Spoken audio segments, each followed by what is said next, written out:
Hi, I'm the Wandering Newbie. It's time for Record Keeper. Today, we are finally doing the Summer Festival stuff, which mainly has 4 new events, 2 pretty similar. So we got our usual Super Boss at the top, Merciless Weapon, its Omega Weapon from 8. We have a return of the Cardia Islands, which actually has the old Bahamut stuff in there, but this time around they did some Odin stuff, which was neat. There's a gimmick to each fight that they sort of follow. And then there's 2 of these, like, unlimited soul break fights. One that are actually fights, and one that is just a how high can you go damage race. These are both fairly interesting and make you think of your party comp in weird ways. Okay. I'm actually going to start with the weapon fight.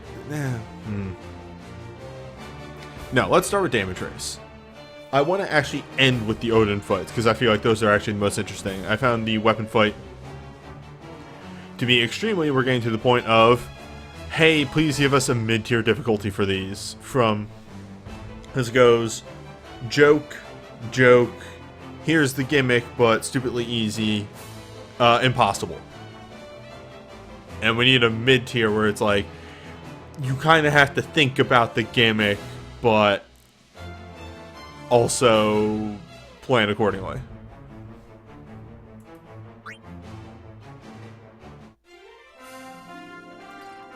So anyway, damage race.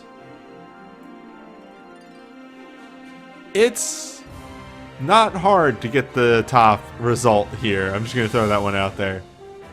Because the whole gimmick of these fights are you have unlimited soul break. Yeah, a difficulty between accessibility and whale.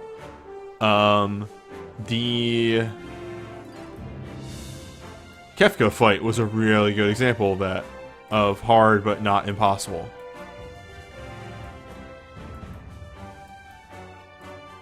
Now, one of these is the one that I use for the actual fight, and one of these is the one that I use for the rest of these. Okay. I have bemoaning the absence of mid-tier difficulty forever in this game.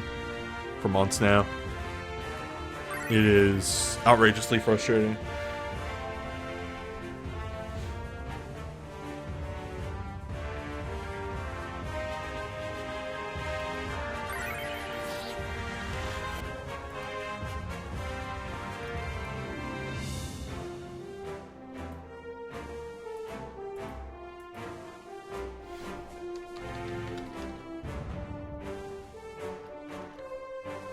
Summer 2019-2. This fight's kind of goofy in like a really interesting way with the way it works out. But more on that when we get into it.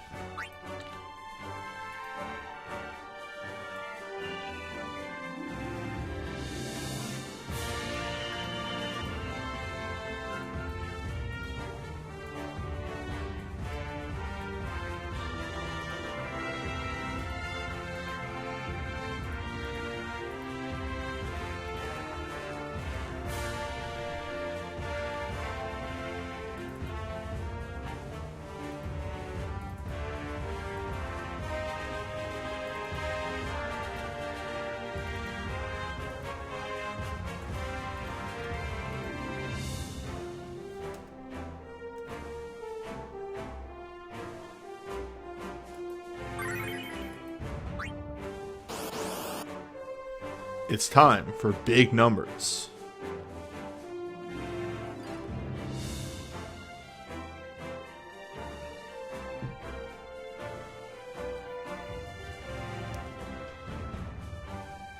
Yeah, I kind of agree. This was fantastic for actually finally letting me do a thing that I've been trying to do in fights for ages. In a very legit way. It was great.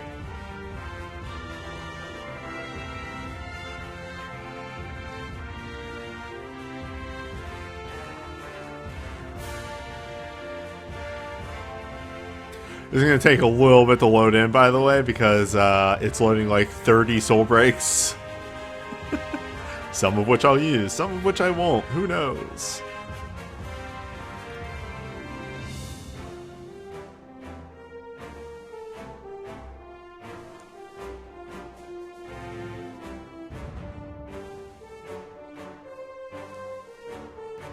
Well, there's no reason for Cloud in this one.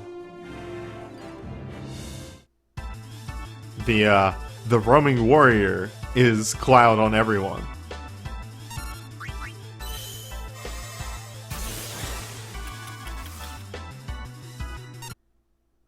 I guess Cloud does get the break damage cap, so there's that. Or the 100% crit rate, I should say.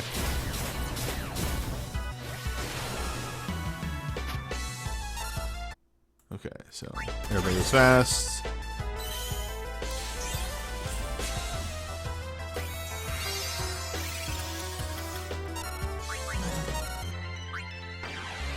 Alright.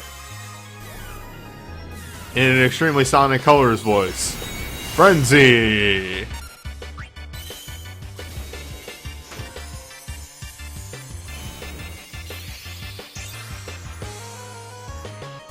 Time for a number.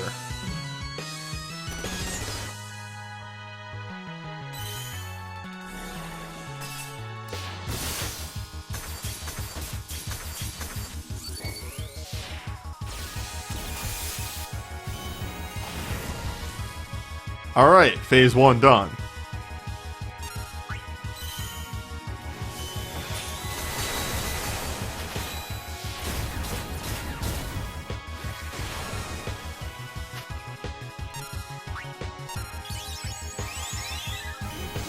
And it's time.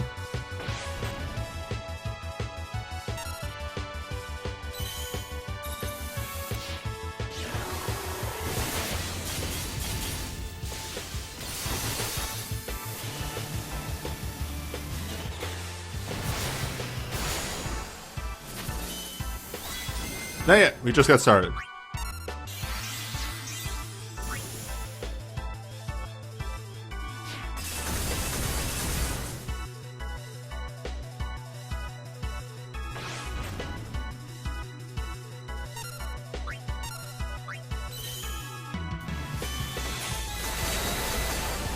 By the way, except for when he uses steel defense, this is literally going to be Noel's move every turn, because that's literally the best damage that he can do.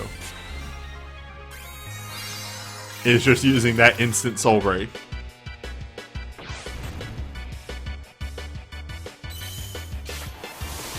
Ah.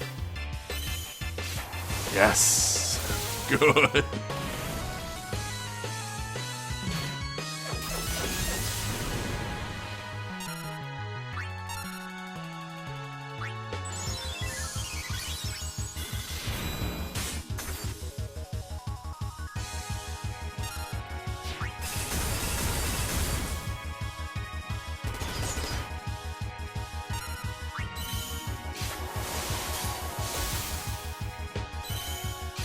Fucking USB into Awakening is gross and disgusting, and I'm going to jail.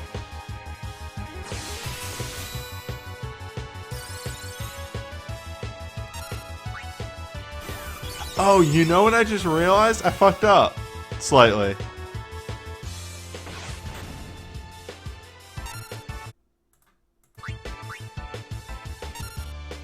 Hold up. We didn't have haste. Sora is the main DPS here, so it doesn't really matter too much. But anyway, this is happening now.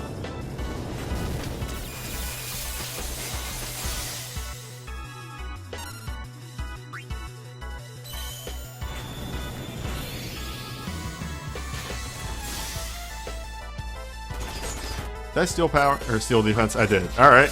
Back to using USB 2. Or is this 1? I really don't know. I really don't care.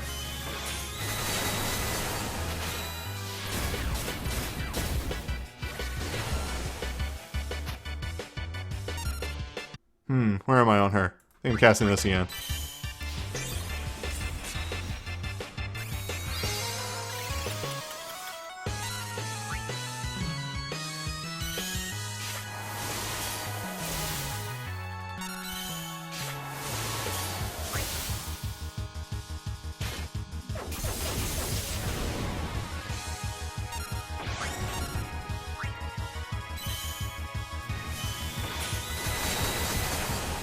And one last one in.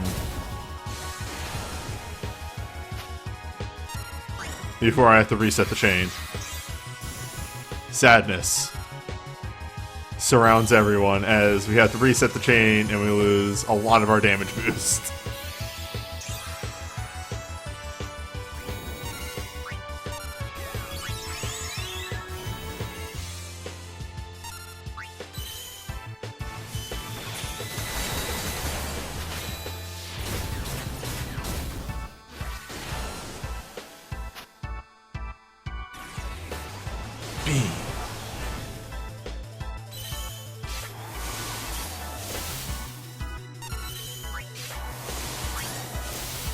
But what if?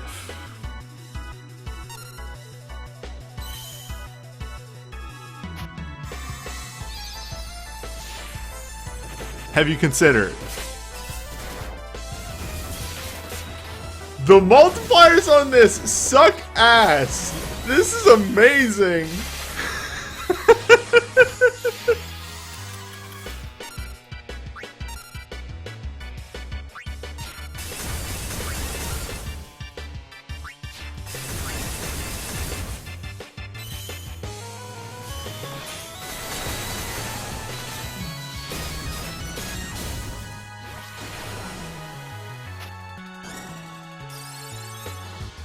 Is that good?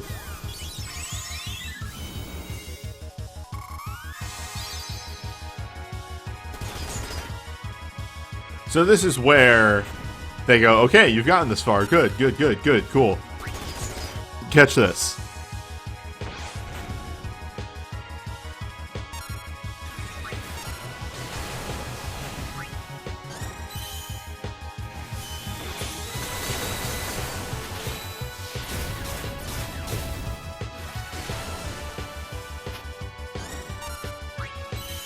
Limiters deactivated is the part of the fight that is literally just, so you did bring a healer, right? You didn't come in here with 5 DPS, right? Good, good, good.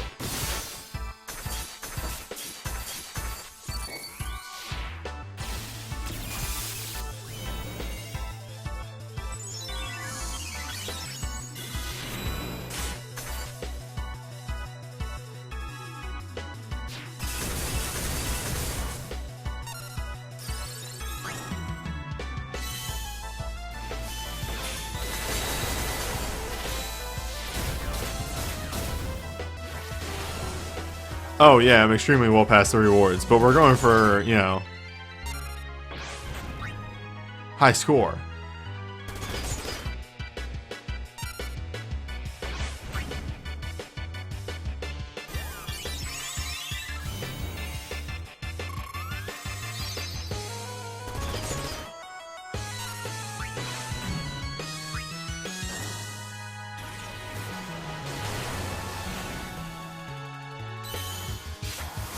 Is the Summer Focus banner worth it? It seems kind of bad.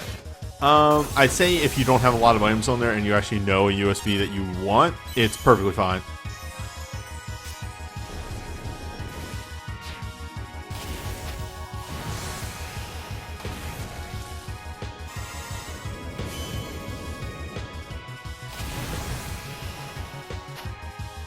Tyler gets to join in on the damage train too.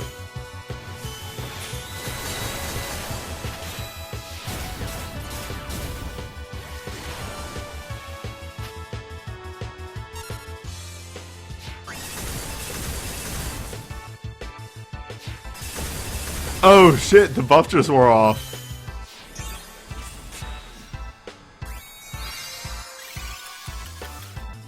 Oh, we don't have to renew Mog.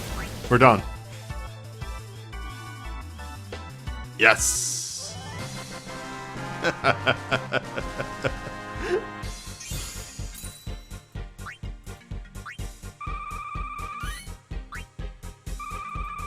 That went by a little fast. I hope there's an in-game thing so I can actually sit down and take a look at all the number I did.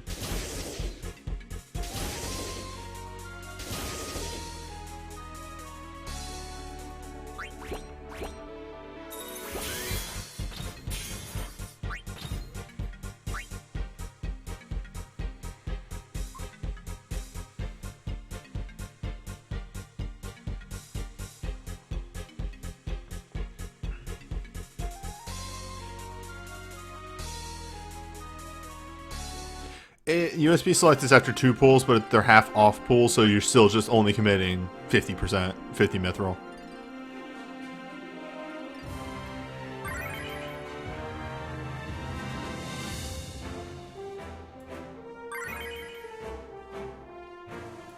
Record should be in here, right? So that is 16 million. Yeah, it feels pretty alright. I'm just gonna take a screenshot of that. Not here. Let's do it in a different window.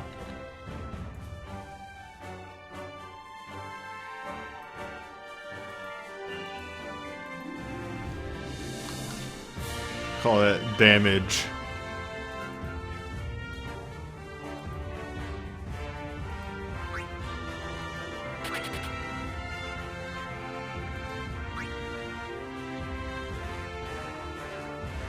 The draw on the Summer Banner is not discounted, so it's 100 mithril. Never mind, it's way harder for me to recommend now. I'm sorry. That's kinda steep.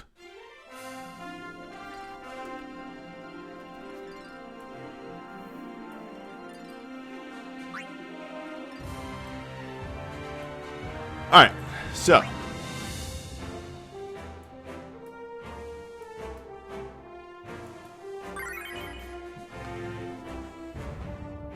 this fight is pretty much...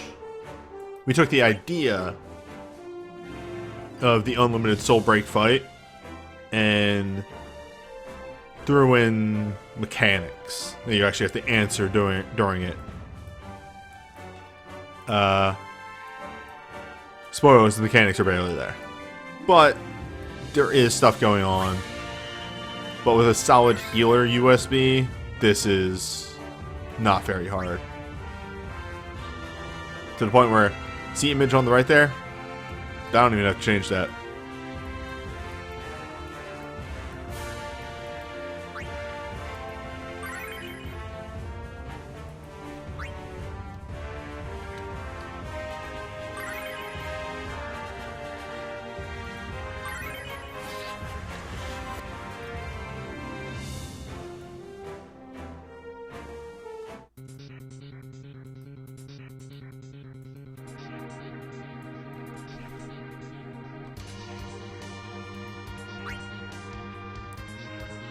Ah, but we do get CPU. We get orb.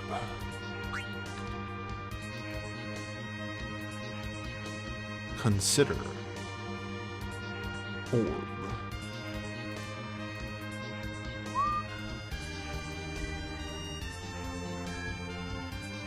Is ice my strongest element? It's hard to say. It's definitely there. Like, I can do the fastest bullshit with it due to having an awakening that's solid, that I have a glint for, an instant imperil, and a chain, a 2.0 chain. So, like, I can do the most bullshit with ice. My fire is pretty decent. My lightning is solid to an extent. My holy is actually really gross. I just haven't put a holy team together. Also, I can't nearly imperil as fast in holy. But anyway.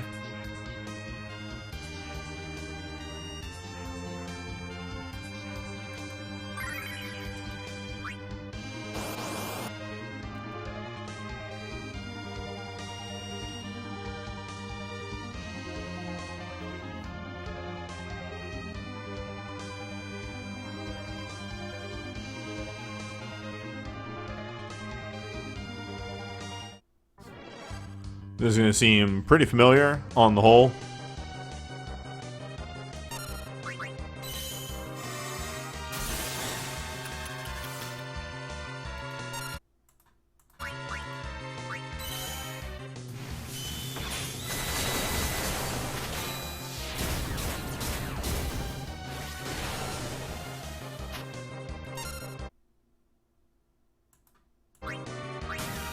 So that's not haste. This could be a problem.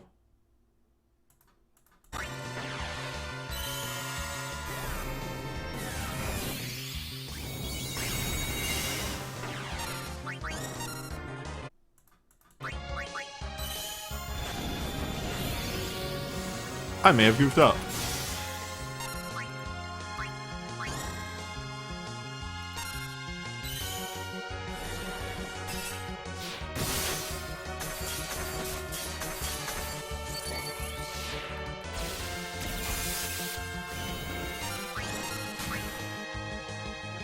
Yes. I forgot how much damage the laser did.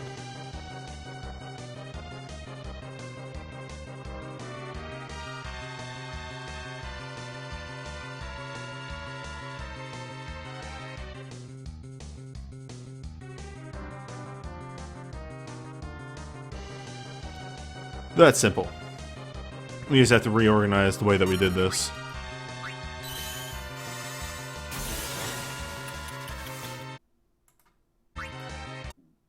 No, he only does globe if you destroy the nodes. The attack node's lasers are just very, very high in damage.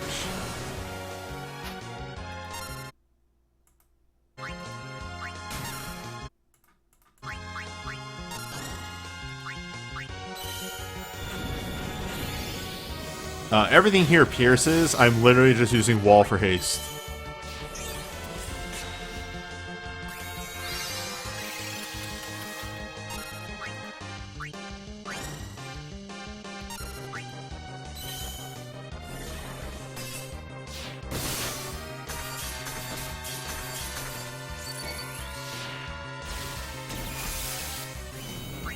Would it be better to bring Onion Knight around? No, actually. The roaming warrior buff is a 50-50 attack mag.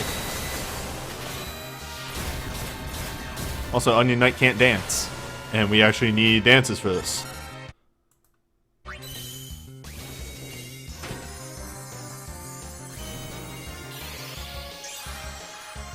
We'll be fine once we stabilize.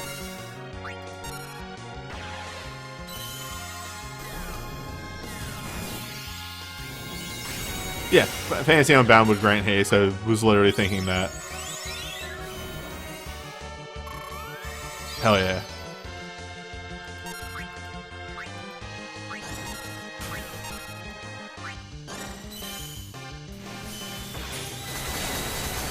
Alright, numbers are becoming a thing.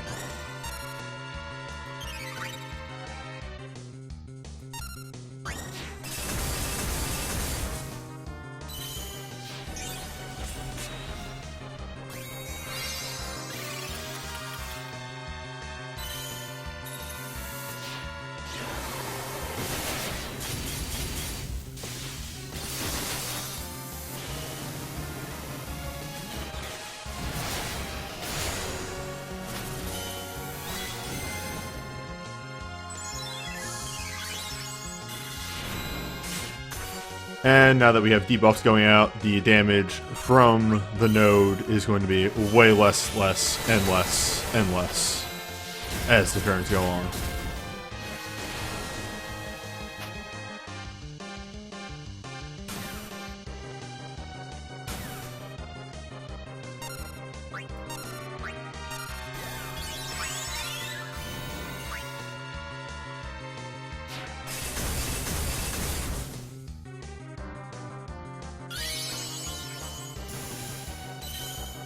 Now, specifically, you need to bring full break to this because one of the nodes, I believe the CPU itself, will do a big party-wide, huge buff that is full based.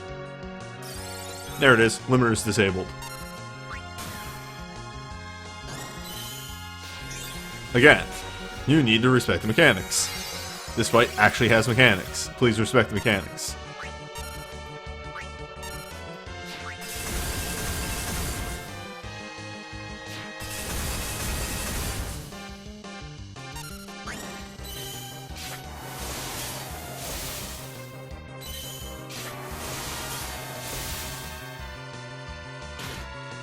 Now, do I have to respect the boss just because it has mechanics?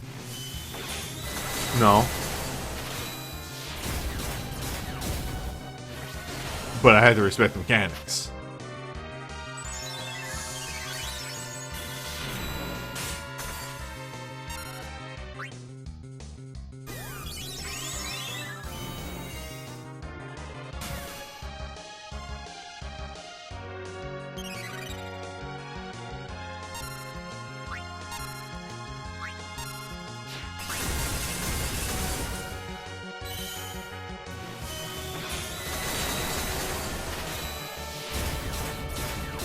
Clockwork Heal is a move that the bottom node can use, and it does protect Shell. We'll never see it.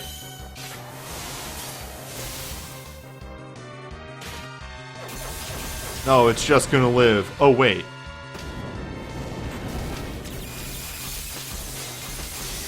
No, it's not.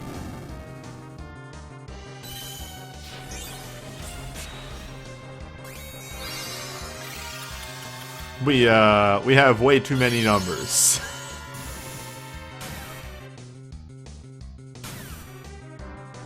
Oh, does it use globe if you take too long? Well, that's not gonna happen with this party.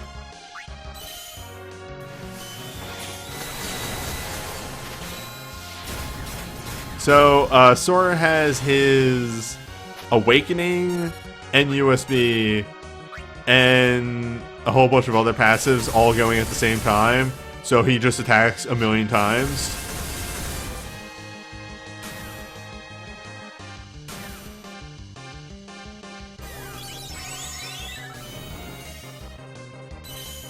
Kind of like this.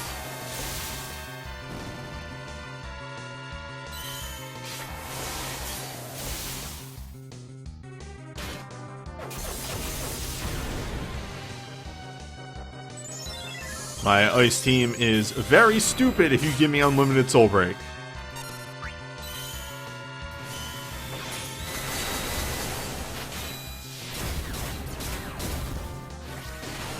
I kind of feel bad beating up on the bottom node. It's harmless. It literally can't do anything.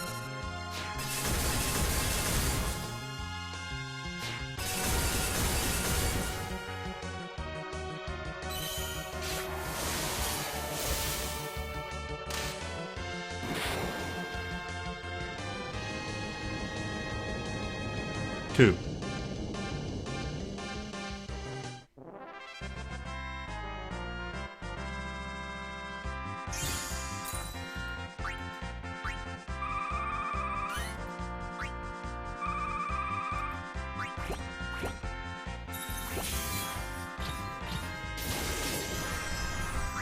But very worth it to do all these fights because they reward like animal lenses and other miscellaneous stuff. Some nice motes. And if you have a pretty decent team that just has a ton of soul breaks, you can finally do those crazy synergies that you've always wanted to do.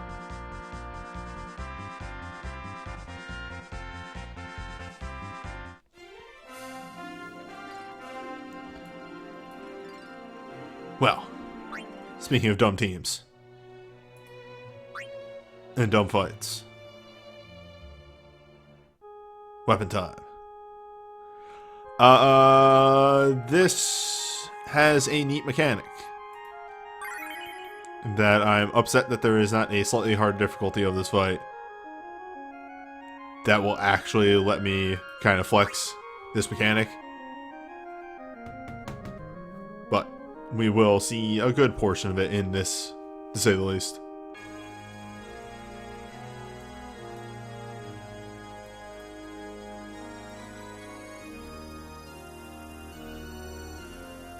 Where did I hide this team? I think I had to hit this team at the bottom.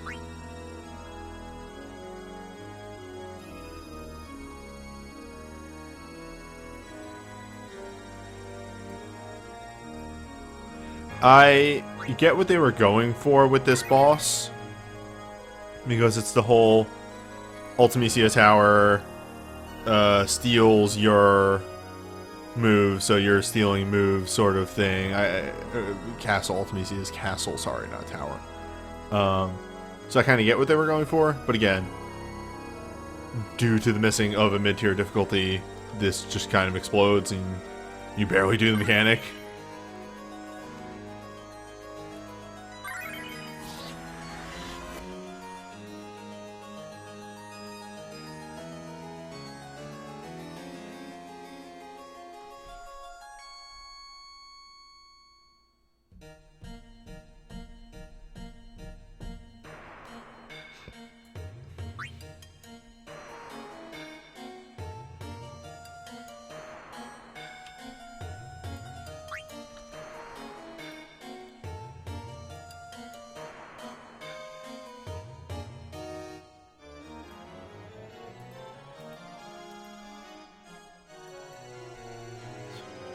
Five.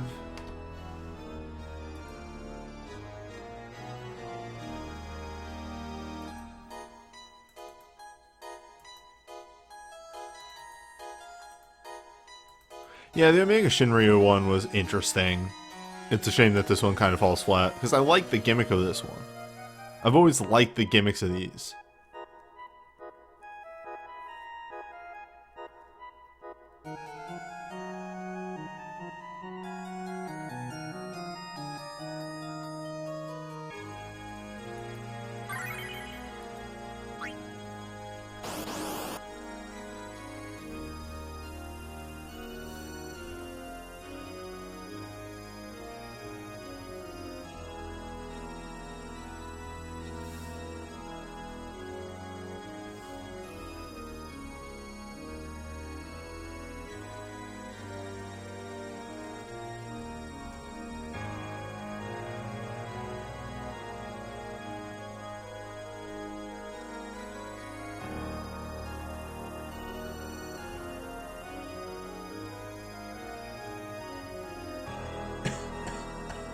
Excuse me.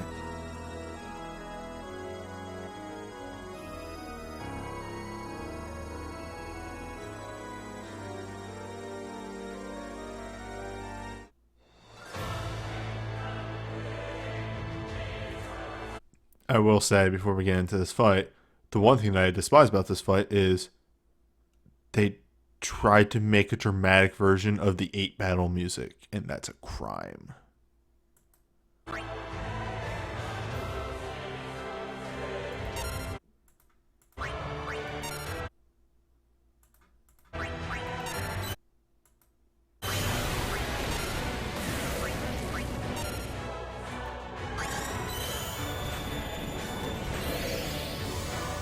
So, the gimmick of this fight, we won't see it in the first phase, but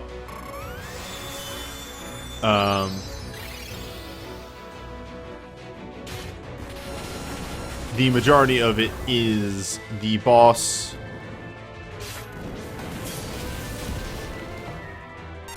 will use very powerful abilities that are honestly really broken. But you can prevent those from going off by stealing them using the roaming warrior. You really want to do this in phase 2 and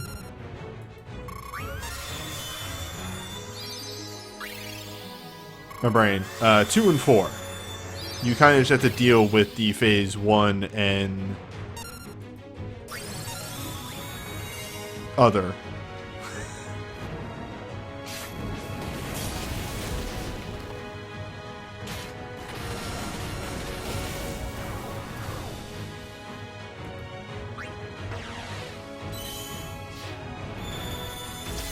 If you have successfully stolen an ability, however,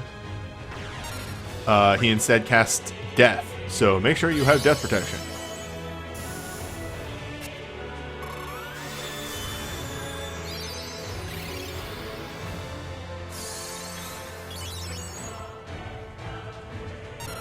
This fucking remix.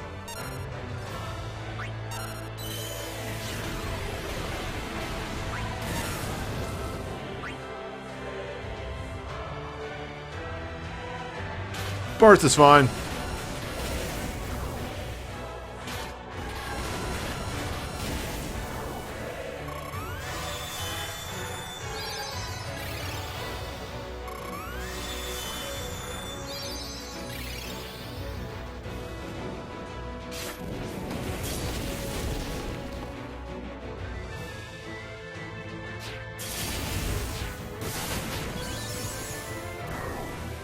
So that phase is a very potent heal that also gives you last stand. Or, I guess, gives him last stand.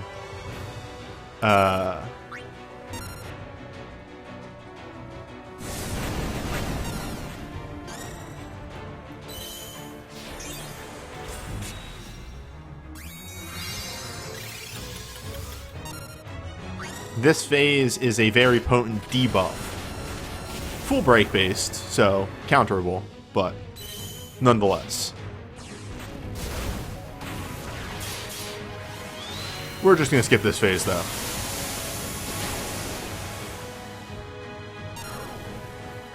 And then this one is Ancient Ultima, which is 10k across the party, flat. You just steal it because you don't want to deal with eating 10k across your party, actually.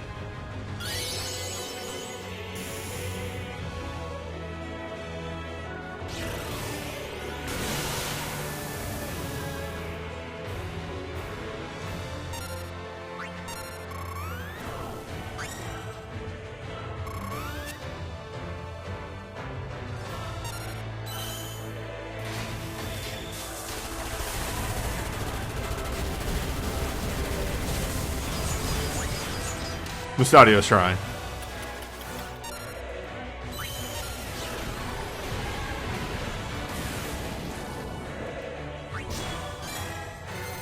Gilgamesh summoning Enkidu, cannon!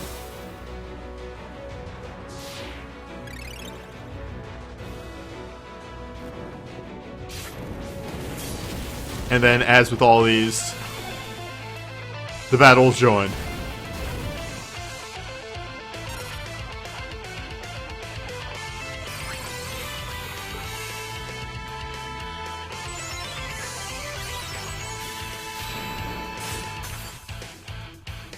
So, at the start of the final phase, he uses every one of the ancient abilities in succession. If he is missing the ancient ability, he instead uses others, or uses death.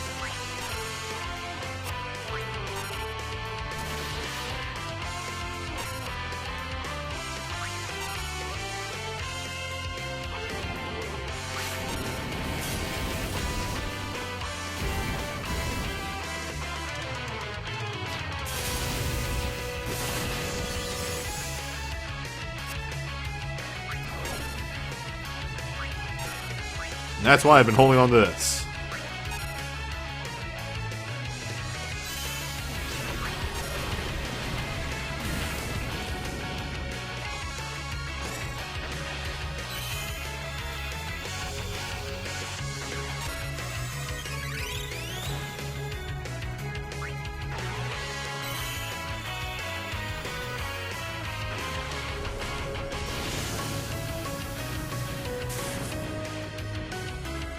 That one's just because I can.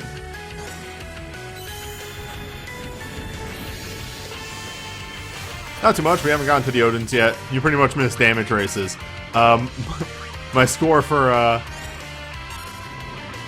the damage race thing is gigantic. Anger Barts might just end this before you see the final gimmick. Yeah, we may just end this.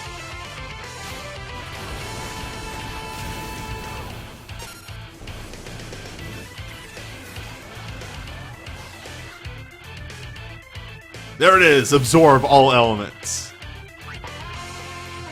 Your damage is meaningless.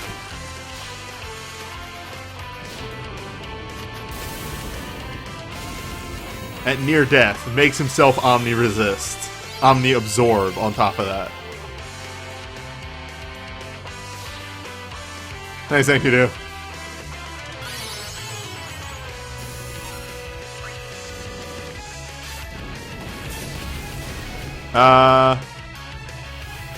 Oh shit, right.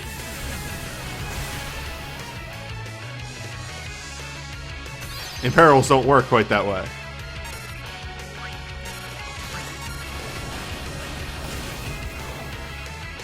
This is fine. I misunderstood how Imperils work. This is fine, we're fine. no longer resistant.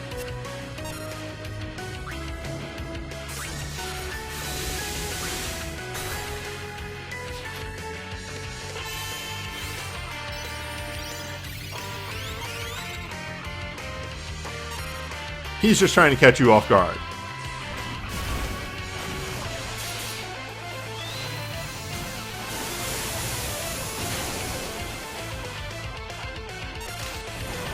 I, in my brain, processed Omni-Absorb as Omni-Resist, and I was like, he's imperiled a bit. It'll still work.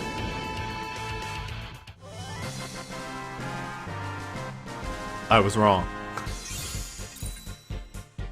But we made the fight more interesting that way.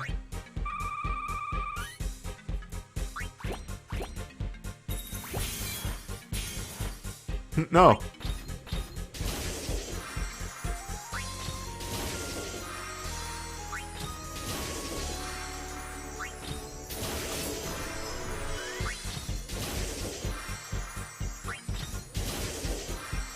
Yeah, it's the roaming warrior for these special fights is a really weird translation because it literally should have just been translated as Crystal Chronicle.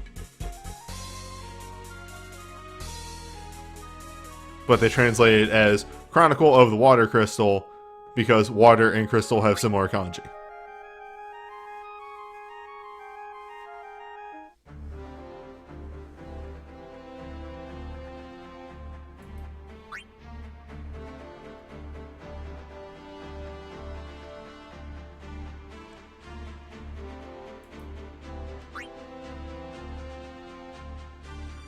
Reveal the mysteries to me. Reveal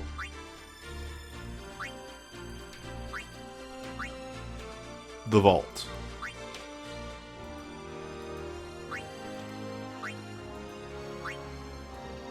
Actually, is that major? Nope. To the vault.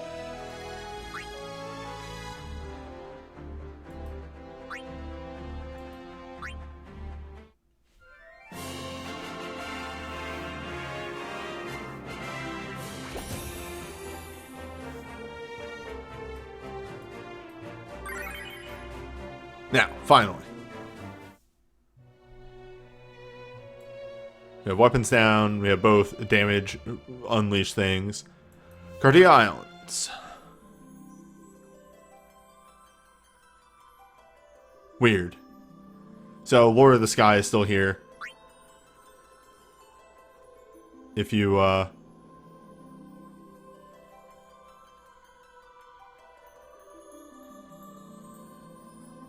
Why, though?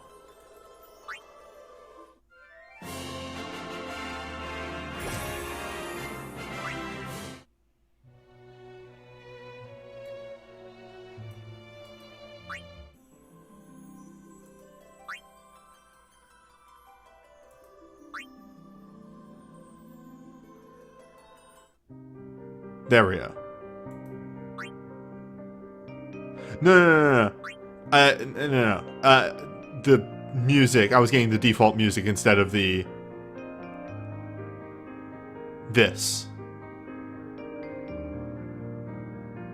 I didn't hit the loading trigger for the music.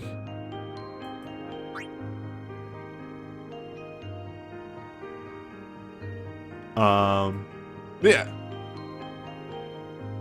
Bahamut is still here. You can get your, you can go in here and get your free, Bahamut 5 summon. There he is. I recommend it. You get Odin in this one. So I finally actually own Odin, and I'm not getting rid of it.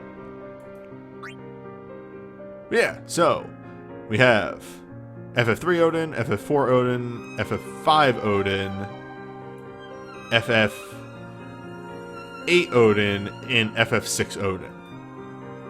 Odin of every flavor. And we're going to start from the bottom and go up.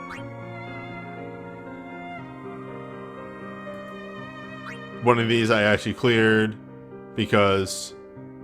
Yeah, by the way, if you were curious about which one it is, if you just go into event rules, they tell you.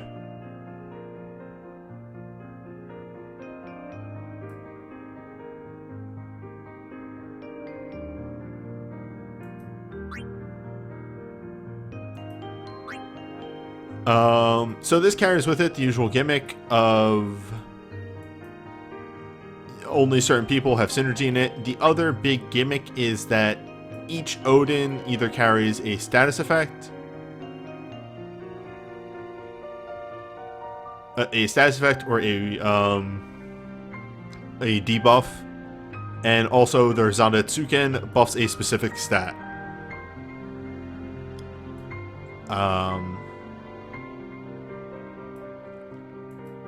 Pretty much going from bottom to top, we have an attack buff, a defense buff, I think, a magic buff, and a resistance buff. The fourth and second knight are very tanky. The first and third are very offensive. And we'll see more on that when we get into those, and how you should try and balance around them.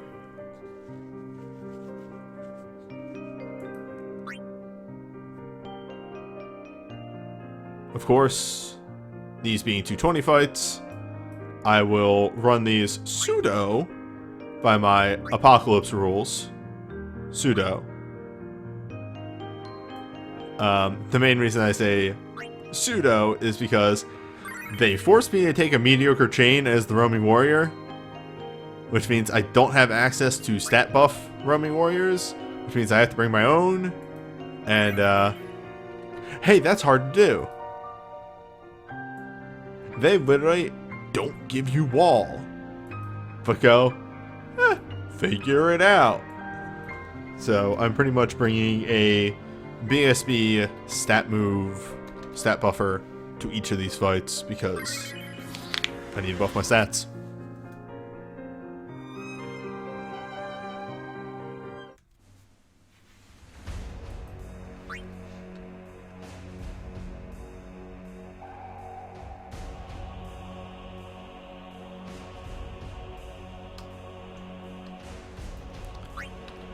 So a big gimmick of Odin, I'll wait until we get into the fight.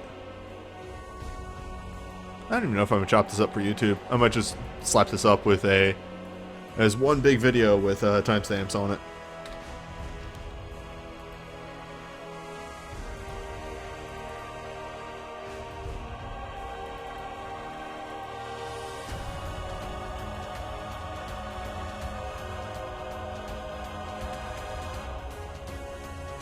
You know, that's fine with the empty Magicite there. It proves the point.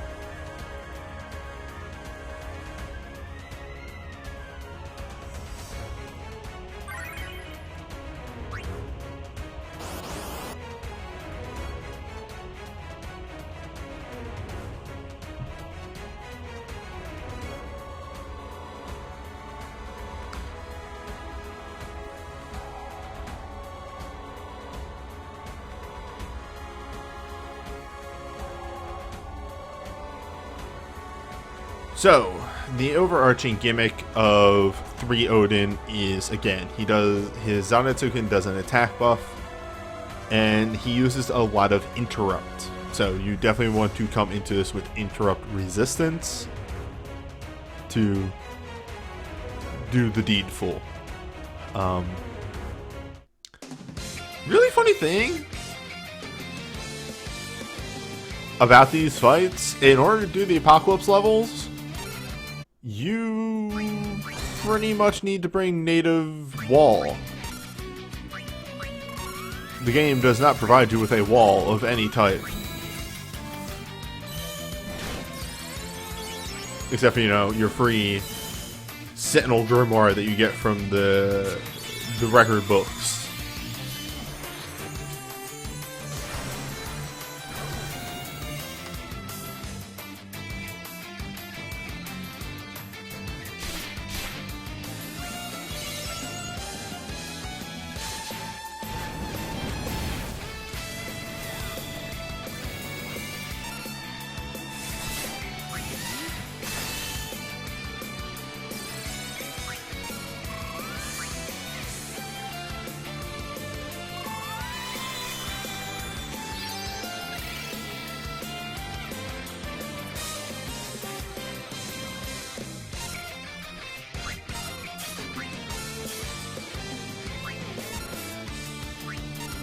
I always really do like the original Record Keeper fight music.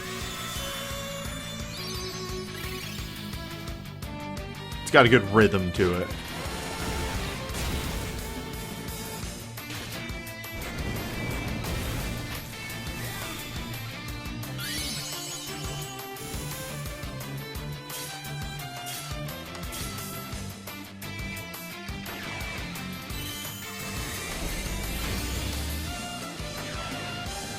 The Shadow Smith. So yeah, the entire sort of plot of this is, you know, you pop into the Odin zone, the Odin dimension, and Shadow Smith is like, ah shit, how'd you get in there? And like, Shadow Smith, you're a bad man. And he goes, you're right, but I'm gonna help. And you go, well that's weird. And then you do the fights.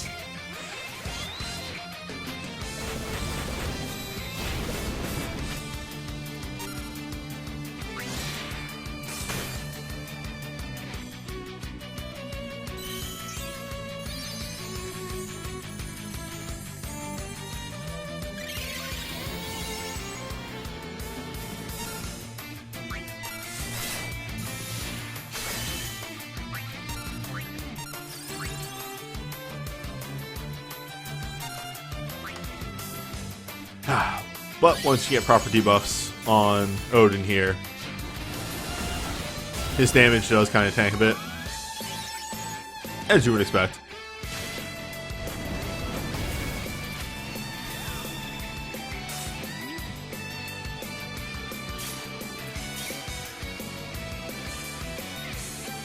I found 3 to be the easiest of the Odins. Yes. More or less need a proper team going into it.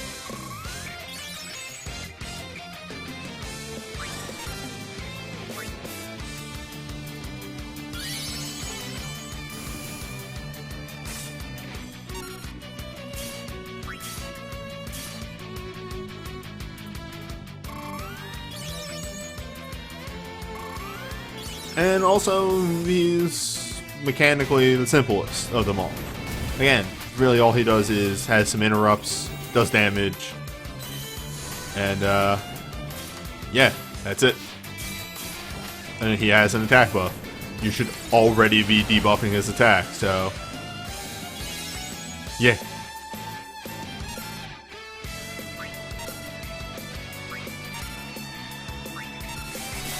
Well, that's gonna be a problem.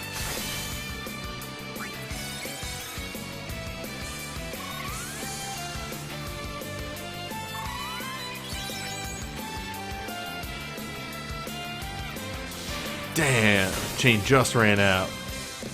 I thought I was gonna be able to beat it.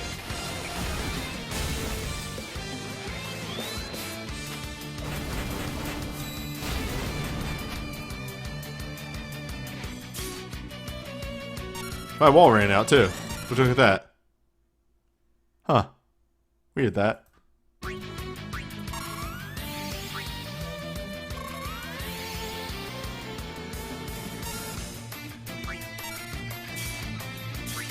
Or that move is just very powerful.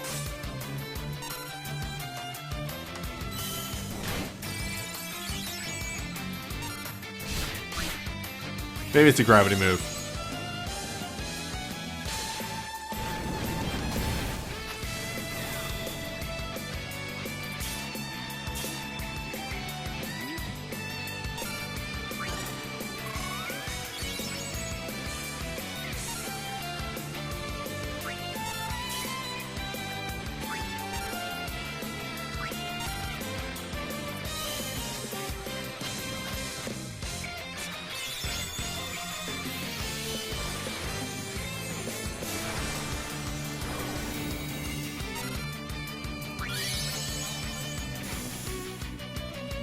Just want to jam out to this music.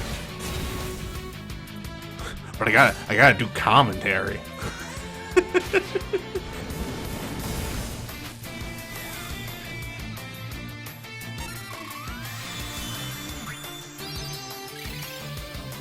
I don't remember much about this fight, honestly. And it seems that there's more than one reason for why. but also because I did it like very late. And yeah, there we go. Finally, the interrupt proc.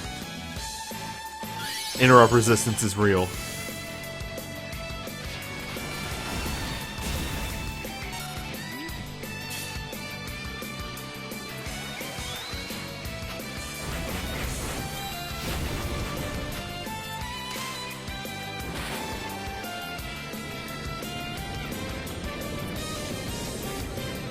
Ah, I took a drink of water and it splashed back in my eye. Ah.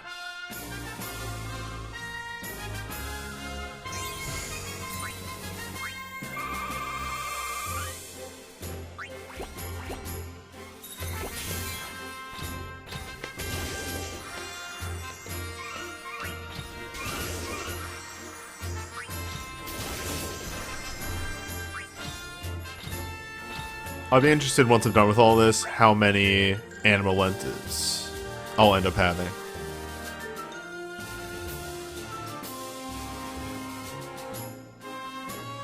Well, with on top of the draws and everything.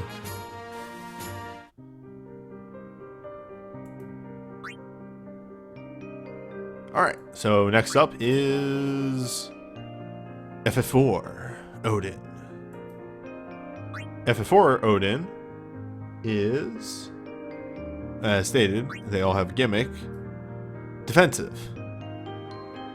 One of the defensive ones. Still only physical, can silence instead of interrupt. His Apocalypse Destruction is a mag mind reducer, which is really brutal. God, hold up. Back it up a second. Zan Tetsuken is a defense up on him. He casts Shell, so he is just trying to slow you down.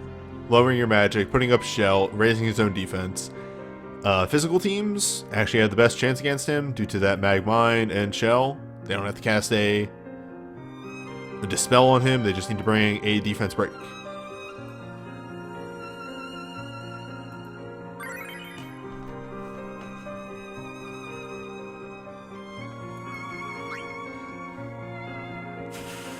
Excuse me.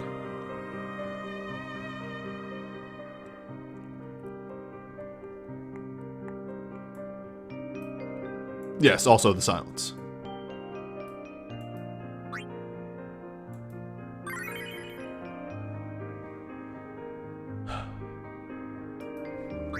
Pretty much as stated before, I'm breaking my rule with these one way or another, in that I'm pretty much bringing at times 2 BSBs, sometimes only 1. I'll bring a healer SSB instead.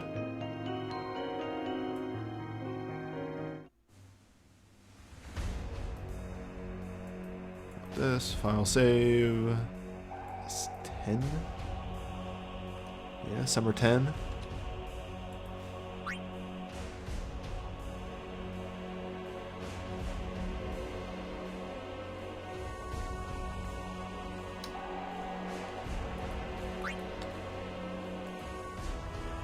It's really interesting how they set up these fights progression-wise through the event itself, because the lesser fights of the events give you the equivalent breakdown to counter the mechanics of the higher versions of the fights. It's cool.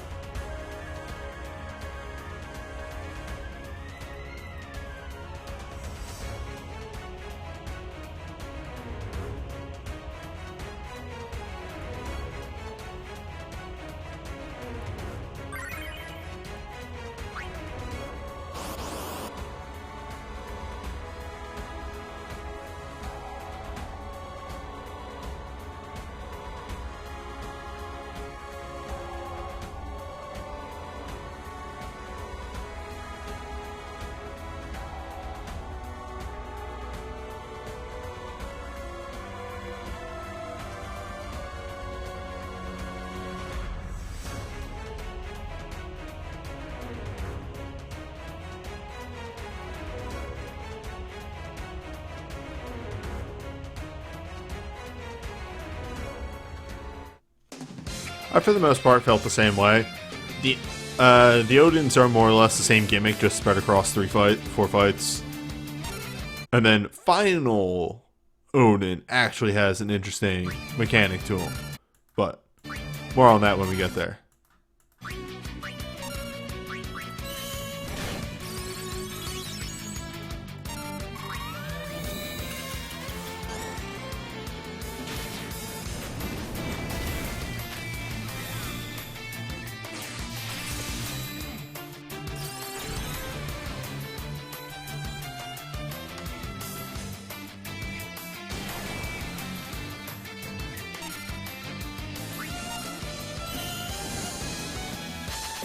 So that blast wave would be the stat reducer.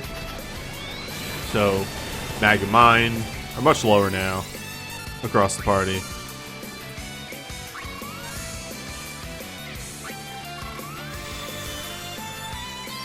As you'll see by that heal only being 3,000 for Curata heal, which is ridiculously low. It's just obscenely low for Curata.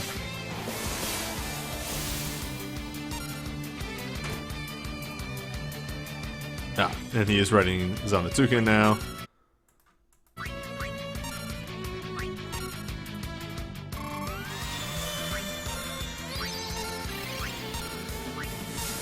There it is.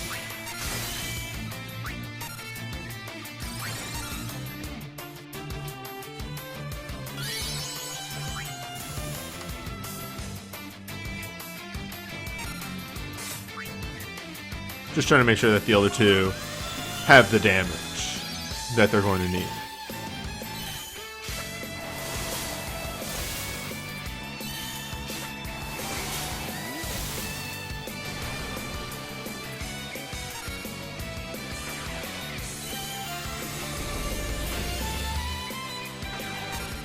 Yep, that's mainly one of the reasons that I gave up on Opera Omnia. I found it to be far too grindy. And then it got really predatory.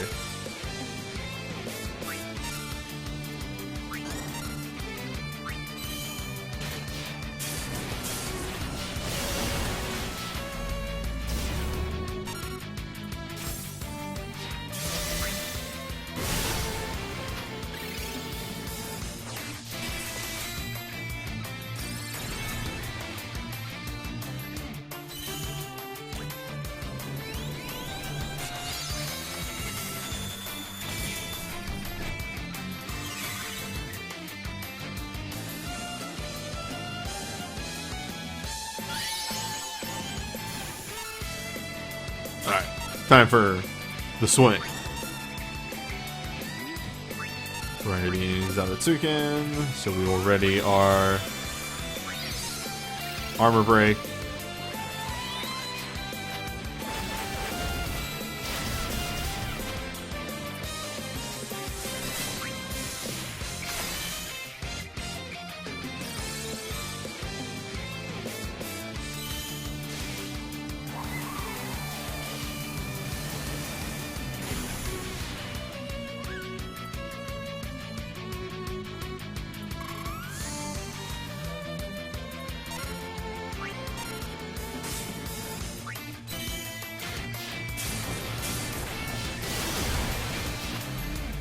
Did I steal power?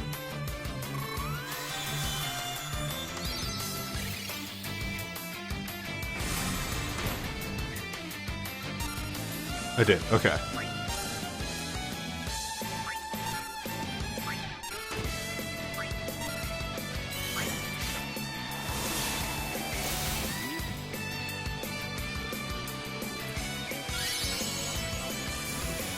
We're gonna have to recast the Leo's buffs pretty soon.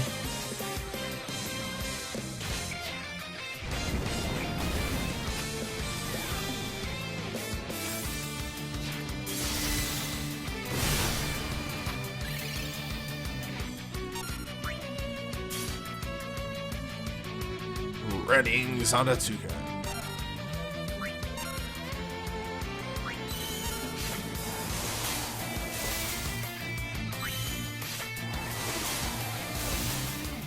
What if Bart just ended the fight, though? Consider that.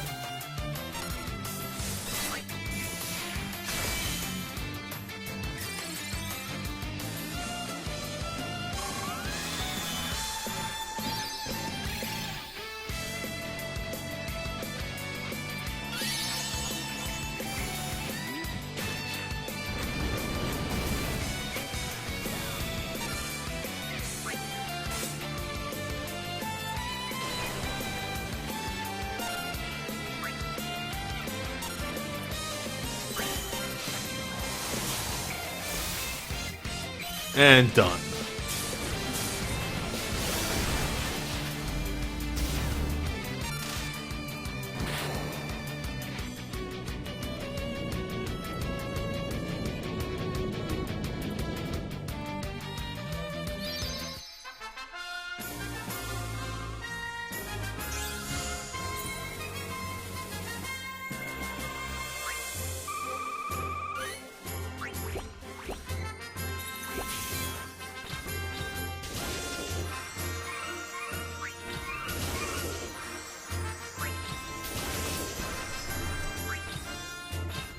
I randomly, on a whim, loaded up Opera Omnia a couple days ago, or a couple weeks ago, really, at this point.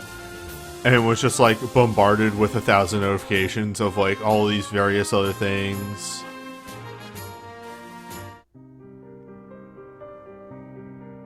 And, like, them charging more for a new model, like, I can actually kind of understand. Grand Blue doesn't.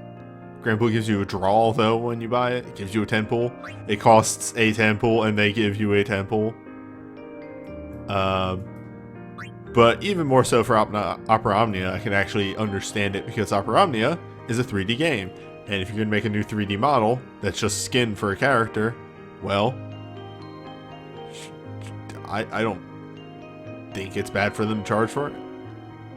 It's not the worst.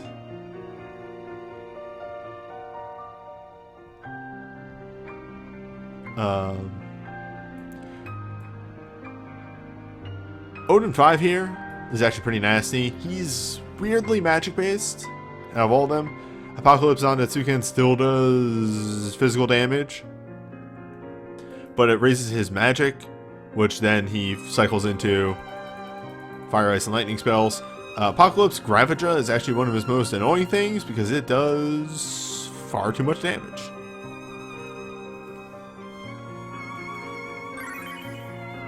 Or am I thinking of the next one? I think I'm thinking of the next one.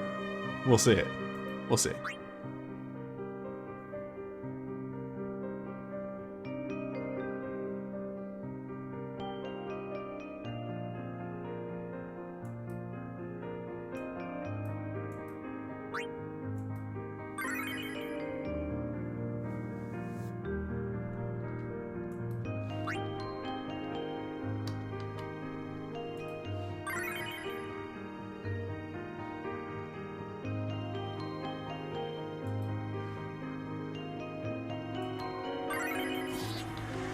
Fantasy Fusion, though.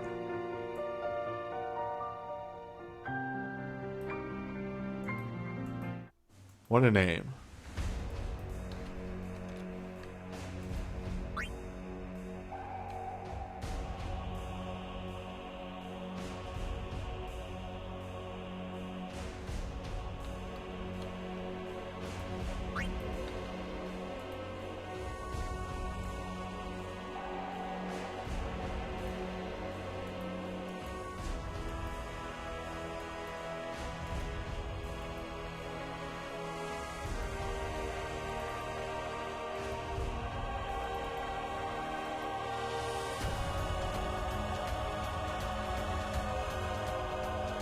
Alright.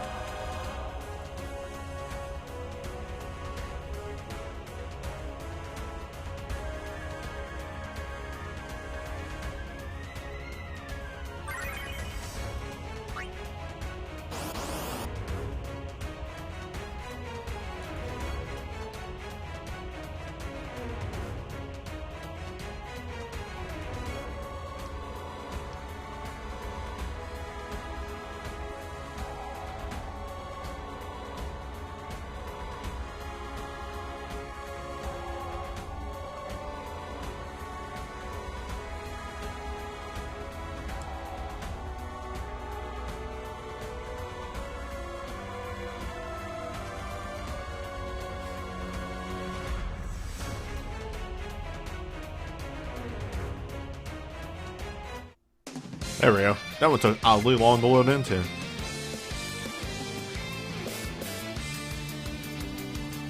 think one of the few depictions of Final Fantasy Odin with the horse having 6 legs. That does not happen too often.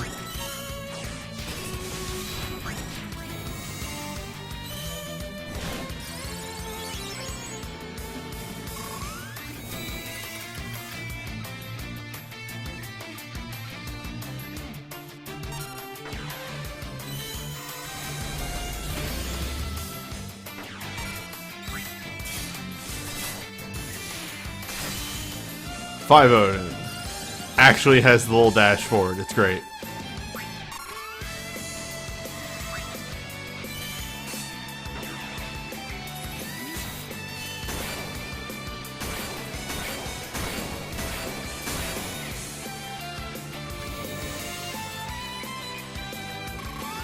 What a just stellar and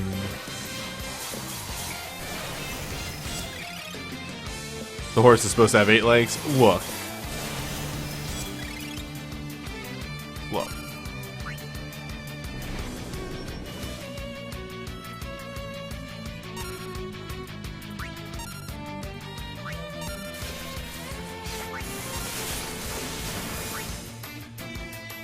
It's more legs than a normal horse.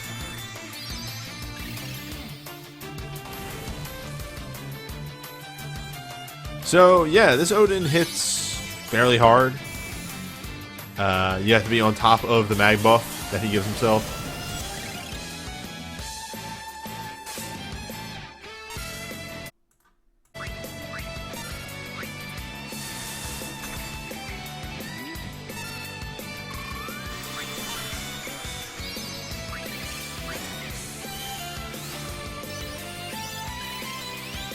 If you let him keep that magic buff for a number of turns, he can turn pretty nasty.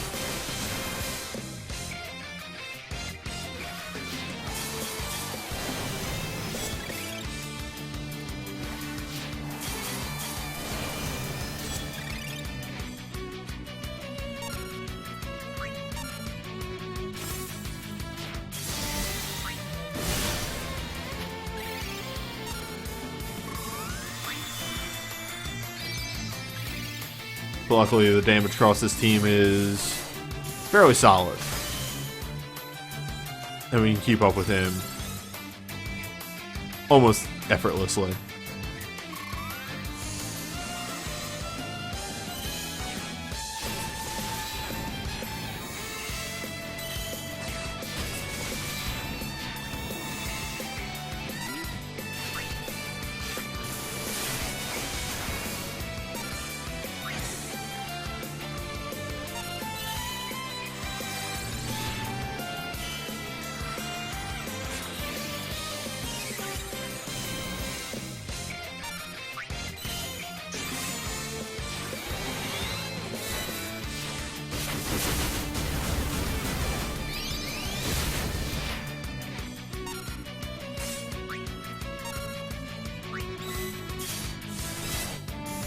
I just lowered your magic.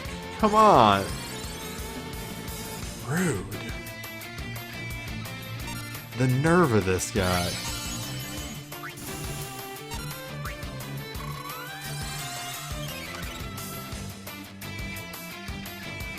Oh, this is gonna hurt.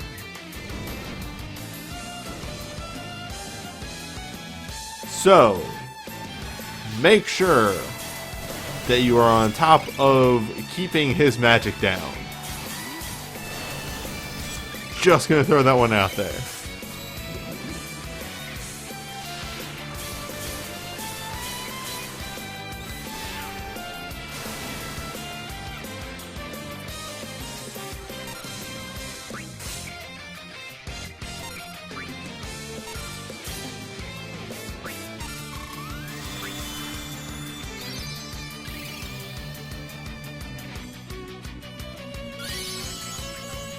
But with these couple of attacks coming up, it should be over.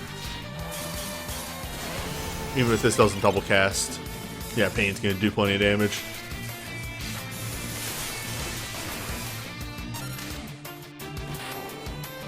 High damage. High output. Odin.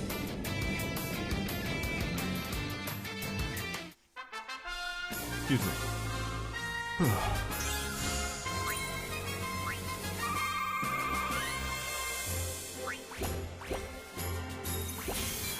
He's on that sequence. Maybe more.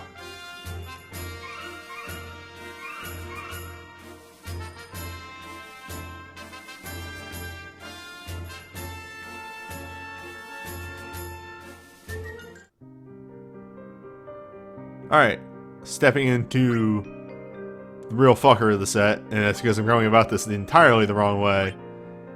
8 Odin. 8 Odin is the foil to 4, in that he lowers attack, raises resistance, casts Protect.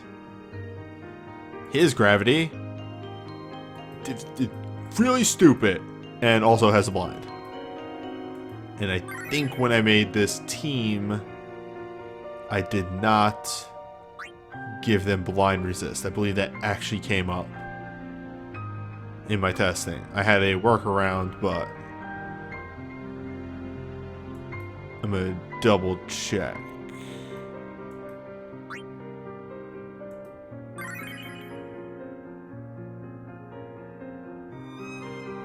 Yes. So I'm gonna fix that real fast.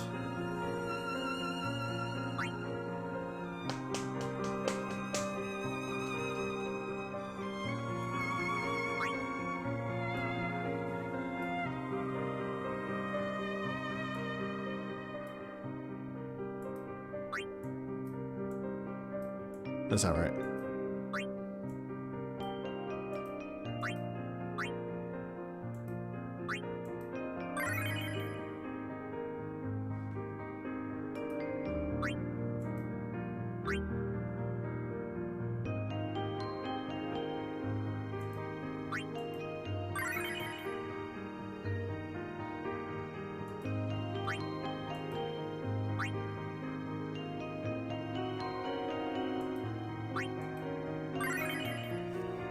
There we go.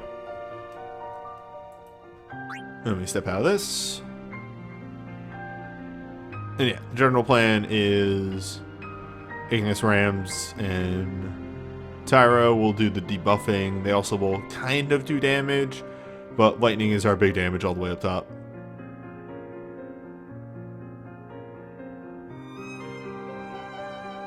It's hard to say if Shell or Protect is better for this one. The real problem is his gravity just sucks ass.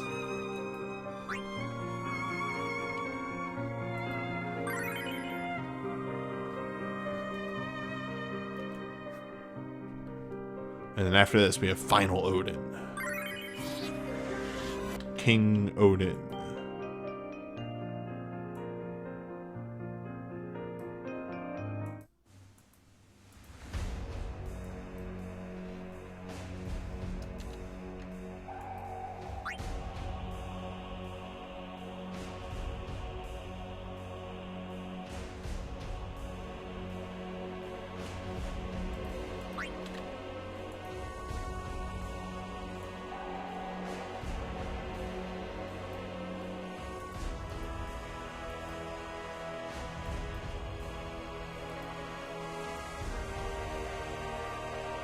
How many Dark Odins have I beaten?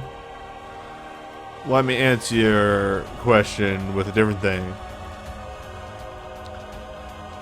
I've only beaten 2 5-star Magicite. Because, Magicite's a pain in the butt.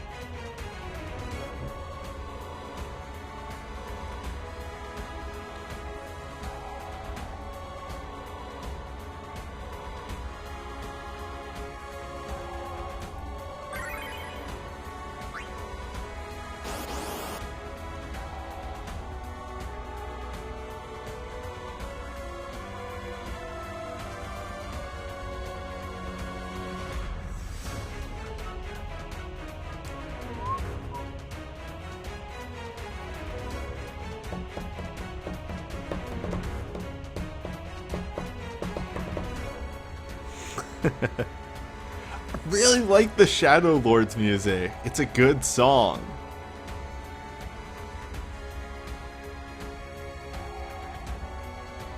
That's the one thing I've learned from Record Keeper is that 11 had some good music.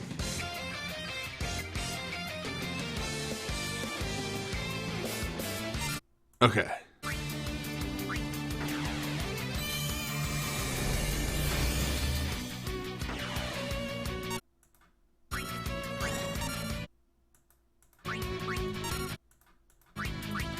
The thinking pauses. Pauses exist so that knowledge can be imparted into my body.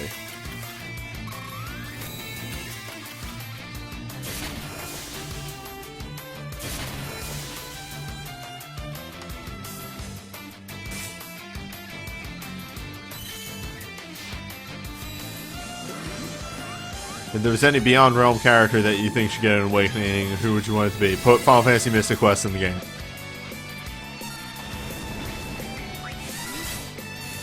There's my answer. Put in Mystic Quest.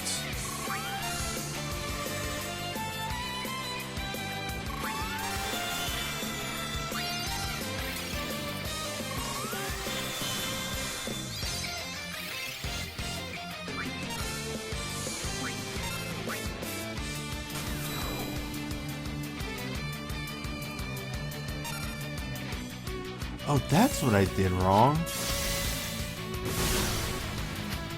Raz should have the build meter faster. Record material. Because now, for a very brief amount of time, to be honest, we're gonna deal no damage at all. Like literally zero.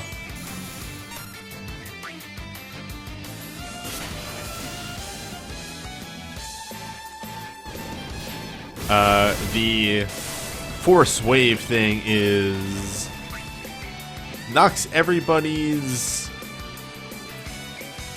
everything, all of their attack 99% down, but it only lasts, honestly, this is the one forgiveness, it only lasts for 3 seconds, but it's 3, you know, Record Keeper seconds, so it's like 1 turn.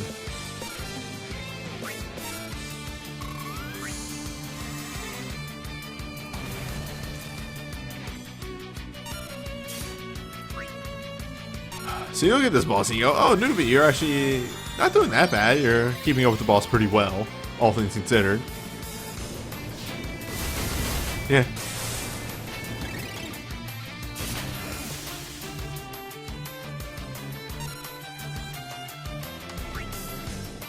Yeah. Why do you have a 50% gravity? The other Odin's wasn't 50%. Why is yours 50%? Why your gravity so big?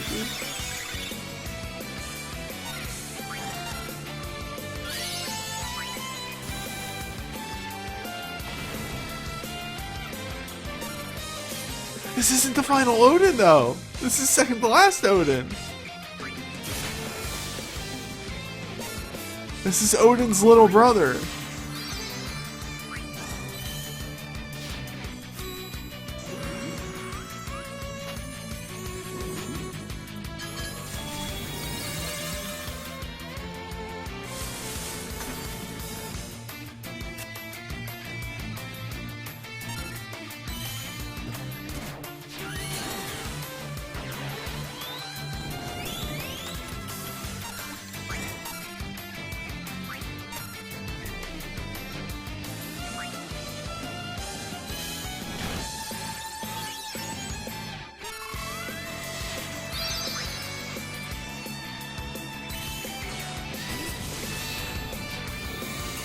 I mean, honestly, here's one of the reasons why I'm having such a hard time with this.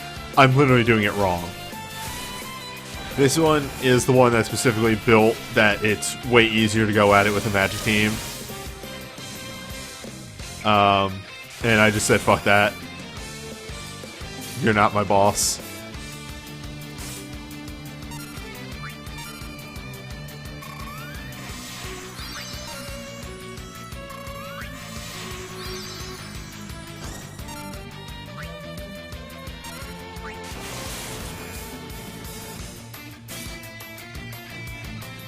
75%.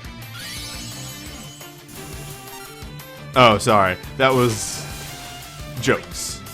Jokes occurred.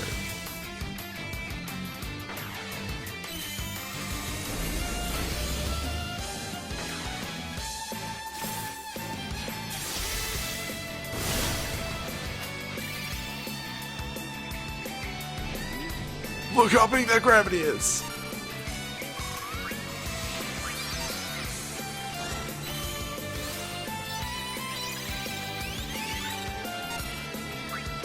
Big!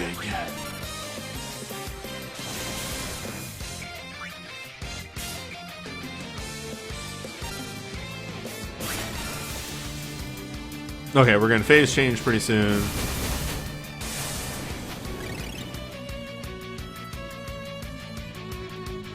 Getting enfeeble. Yeah, I really like Purifying Grimoire. It was one of like the weirdest big choice things that I got. Of just like, I don't know if I'll ever really need this, and then like, oh wait, I actually kind of use this all the times.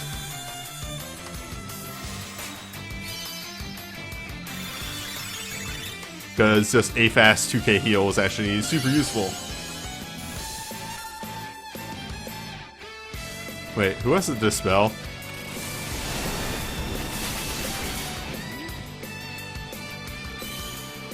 Lightning has a Dispel. It's fine.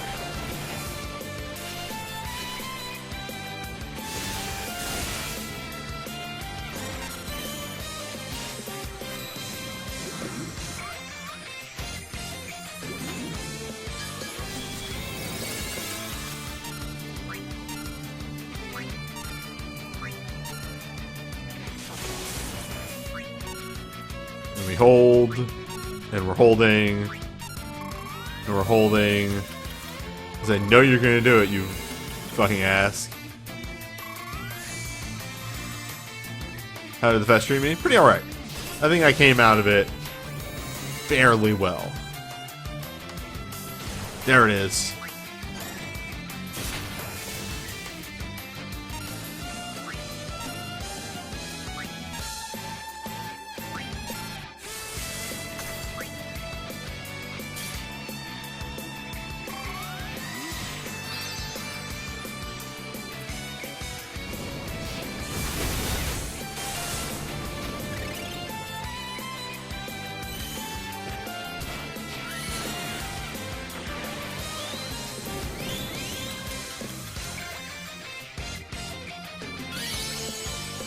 I mean, if you got 0 awakenings, it just matters on what your other stuff was, because there is other tech on those banners.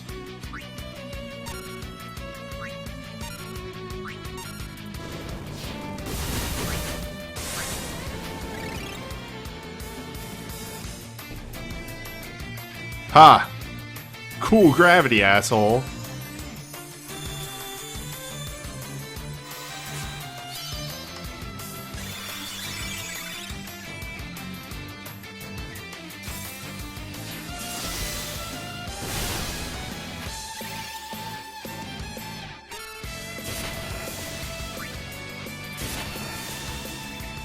At this point, we have more or less stabilized. I don't think he uses force anymore, knocking on wood. So we'll pretty much be fine.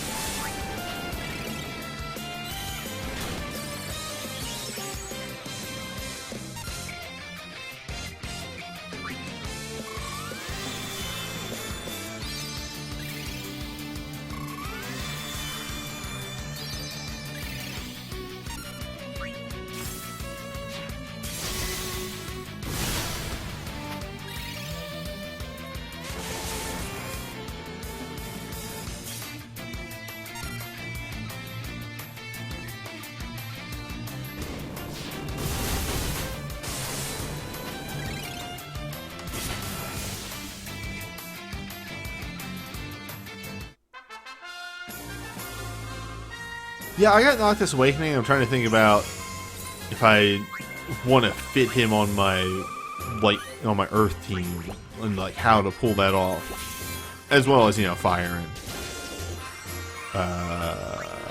Lightning.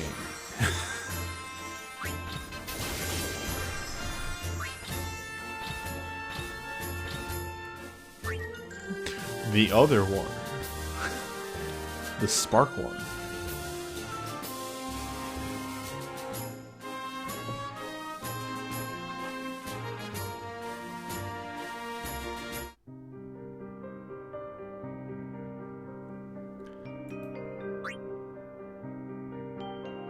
But now, and this is something that I really know. I really like. So,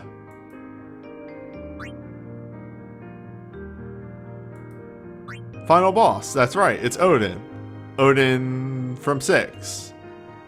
Odin from 6. The Esper that everybody remembers. That's right. It's Raiden. This is such a good bait and switch. I jumped into the second fight and was like, that fight doesn't look right. That boss doesn't look right.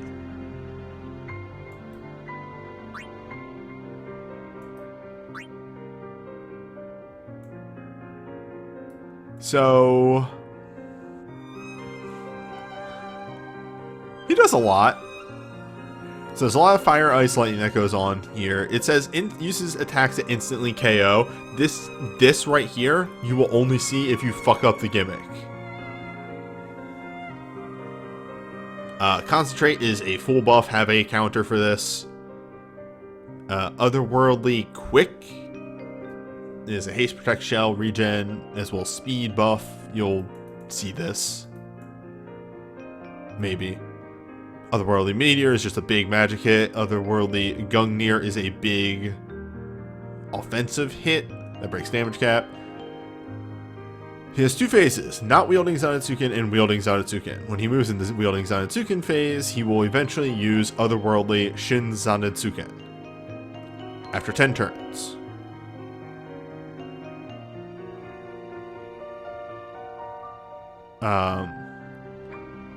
He takes less damage when wielding Zanetsuken, and you have to break the damage cap to break him out of wielding Zanetsuken. Excuse me. And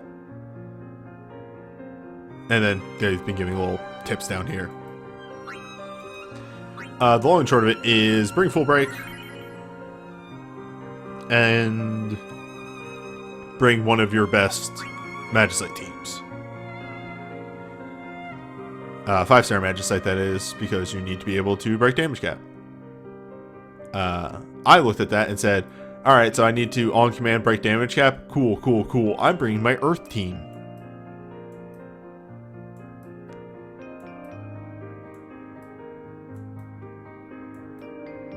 Which I went past already.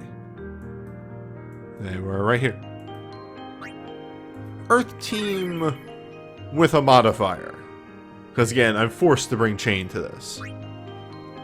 And generally I bring my stat buff.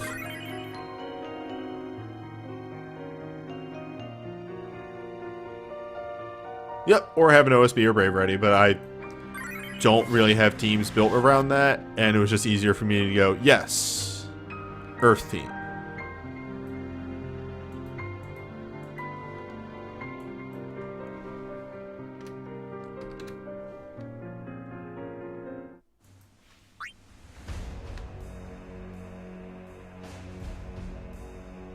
I actually rather like this fight. Oh, also other neat thing. It does use elemental attacks. Top and bottom always get hit with fire. Second and fourth always get hit with ice. Middle only gets hit with lightning. Lightning can hit all the slots. Counter these accordingly with your accessories.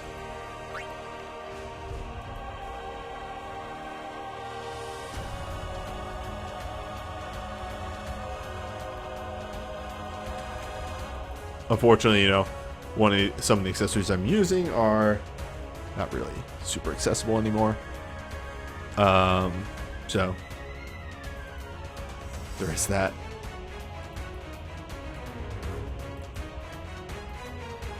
Luckily, Dark Odin exists and is fixing that problem for the most part.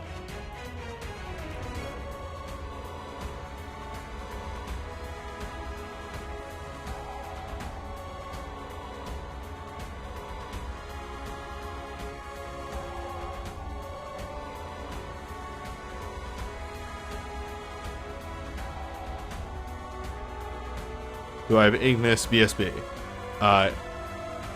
Yes. But this team works.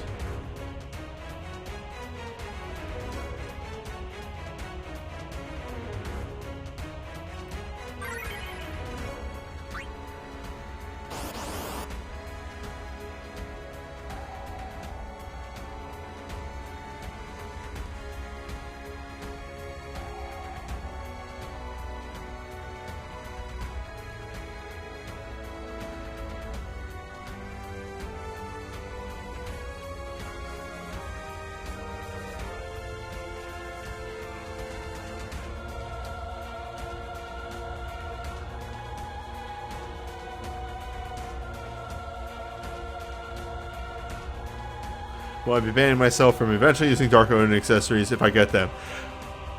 Probably. For the purposes of videos, like probably if I ever get Dark Odin done. Yeah, I probably won't use them.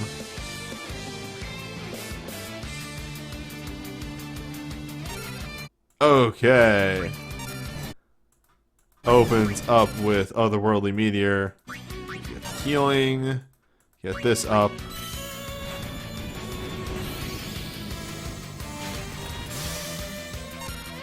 Grand Charge.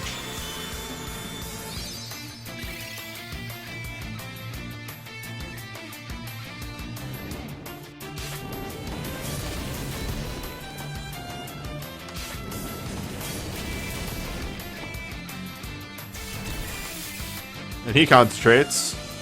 And I say, no.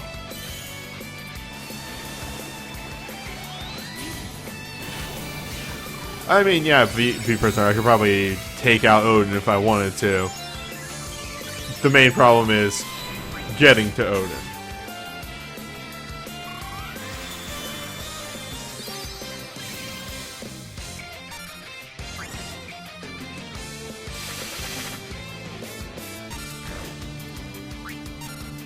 Alright, so we're wielding Zanetsuken.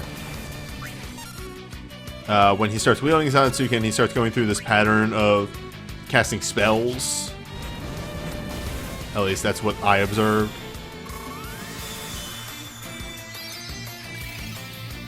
Maybe that's just the way that patterns synced up for me, but that's how it appears to go down.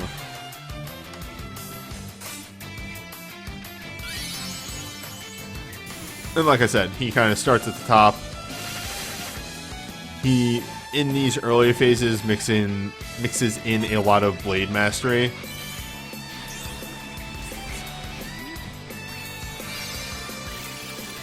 But let's just tell him no.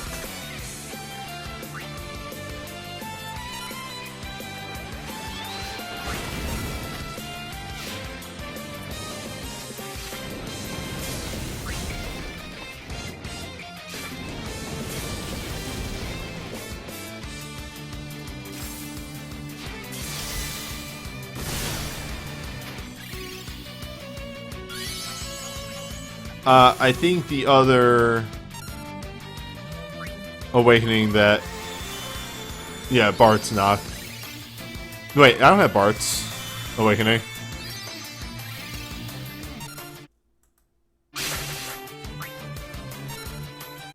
That's why I was confused too, a little bit on the side here.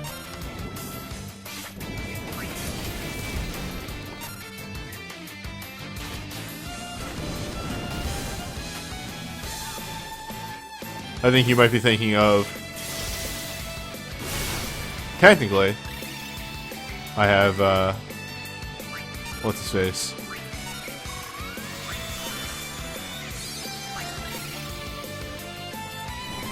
I'm waiting for another concentration. So this is the gimmick of the later phases here with this. He uses Quick. So he starts doing these turns in very fast succession.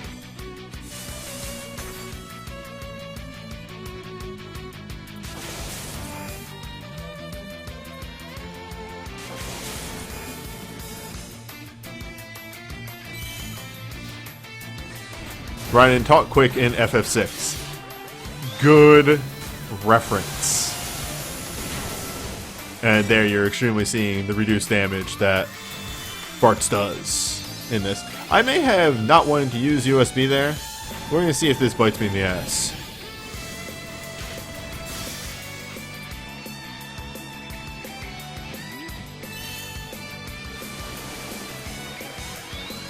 Generally, whenever he uses quick, that means he's going to get about 3 turns off in succession. So, though you have 10 turns, you don't have 10 turns.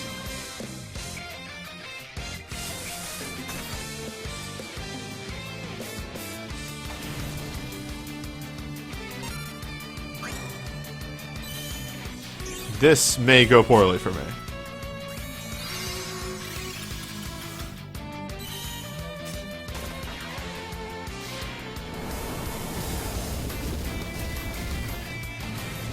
Yeah, I tried to do my pattern a little bit different.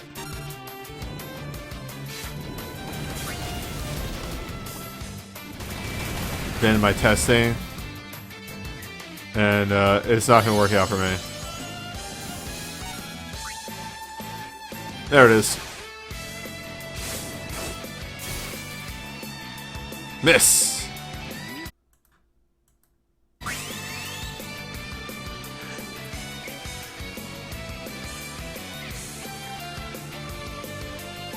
Let's try that again.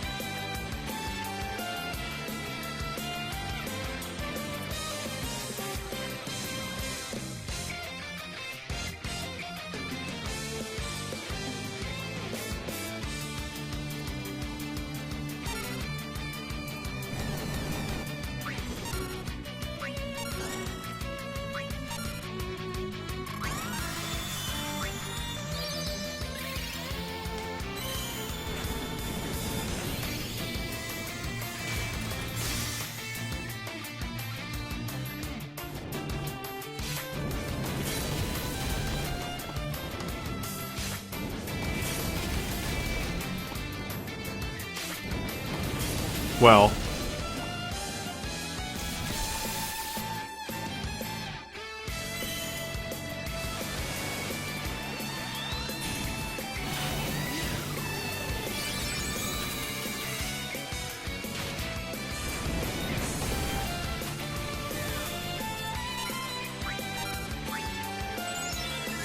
again, please remember to debuff him. You, don't want him to have his buffs up for long.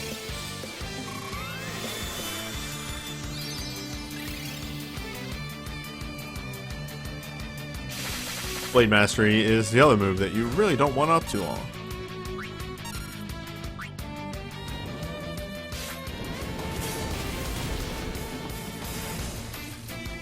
I'm gonna see if I can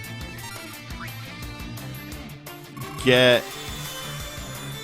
Because the whole thing is, I actually kind of want to get Sync's thing off, because USB off, because I, in my testing, didn't actually have a chance to use it because she was constantly grinding up to a release so that I could break him out of Zanetsuken mode.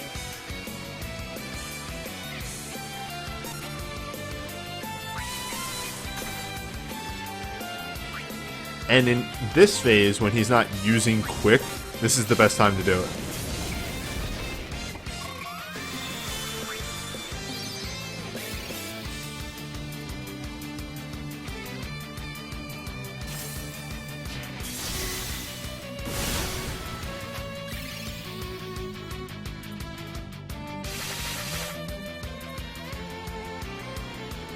Yeah, like look how many turns you have to break out of this first Zanetsuken mode.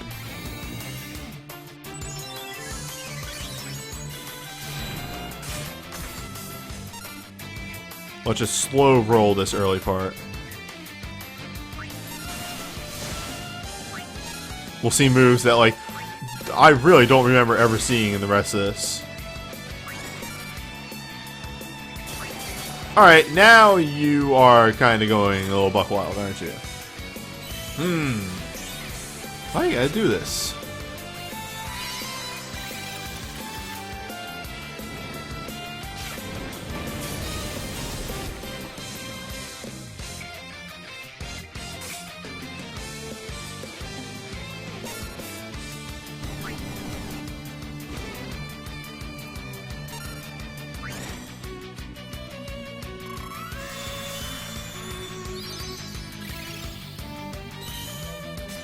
This should be fine. She has a quick cast in the upcoming turn.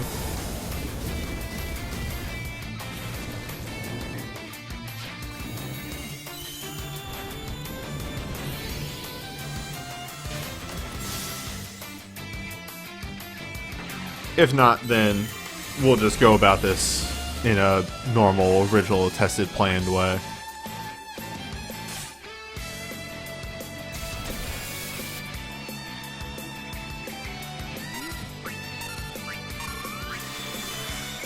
We're going to be cutting it close if we pull this off. Easy every time.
Now, quick.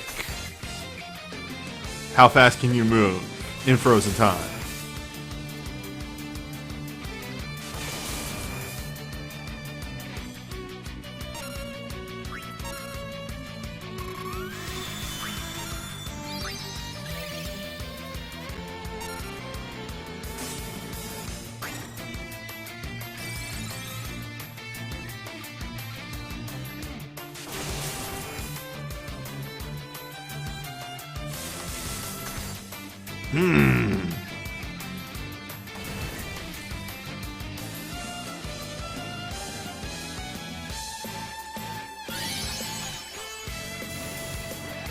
We're fine.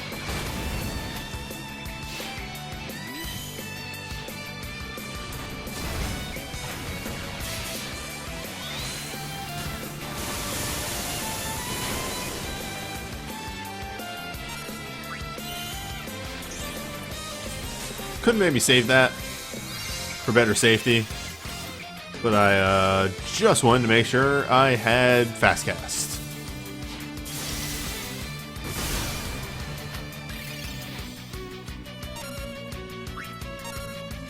Big.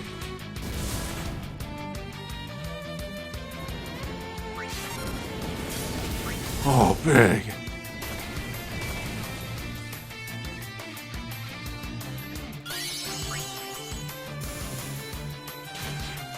Alright, now she should get 2 off of this.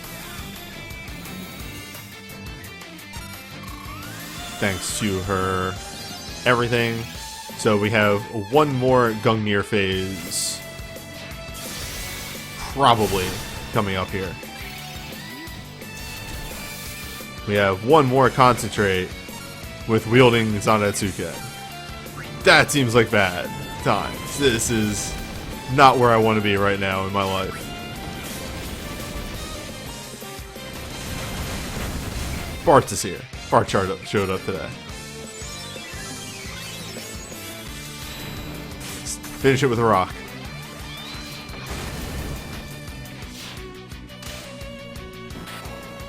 Yeah, so this fight is really cool because the entire gimmick is a timer that he speeds up to ridiculous extents. It's really neat. I really like this fight. I think the other 4 fights are kind of bad because it's just the same fight 4 times, more or less. But this one is actually really cool.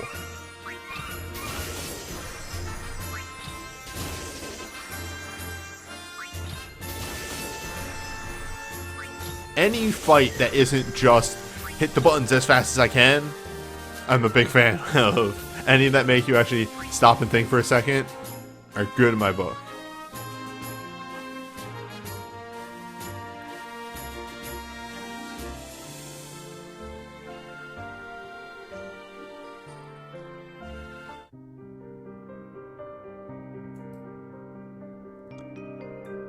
But, that's it.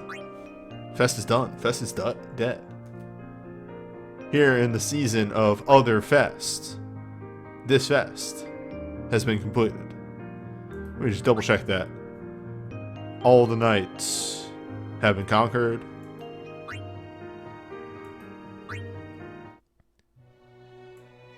Down here, we have damage race, 16 million. All of the Unleashed Soul dungeons are done, and Merciless Weapon is finished.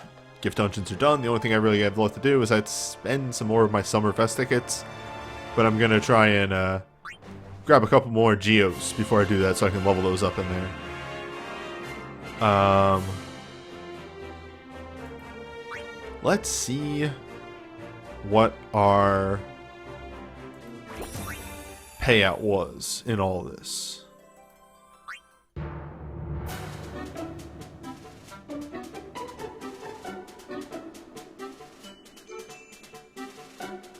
Happy Easter, Record Keeper.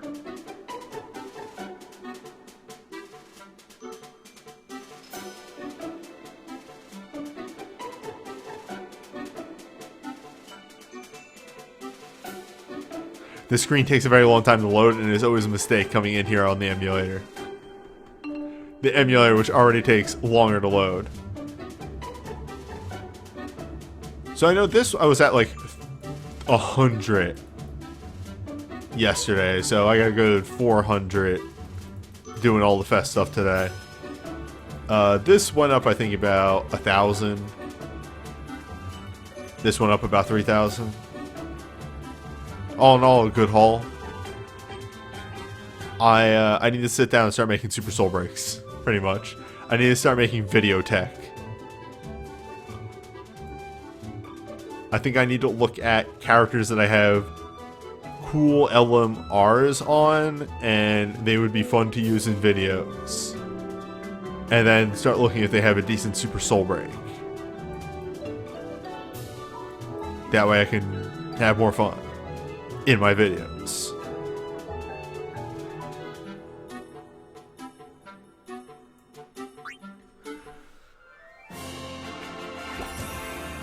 The whole reason that events start giving out lenses, but the whole reason that 2s and 3s are kind of a slow drip right now is because USBs are still a selling point and LMRs are still a selling point, and that's what those two make. So they don't want to throw those out too wildly. Whereas level 1s are, for the most part, only used in what's it called? Supers and unique, so there's that. One thing I just realized I can do before we log off for the night. Hey, a new banner dropped with fucking fantastic music. Give me that dollar pool. I have a lot of dupes on this banner, so if I do get anything off this, it's just gonna be a dupe. Why do I give it names? That's not a dupe. That's extremely not a dupe. That is... Oh, man.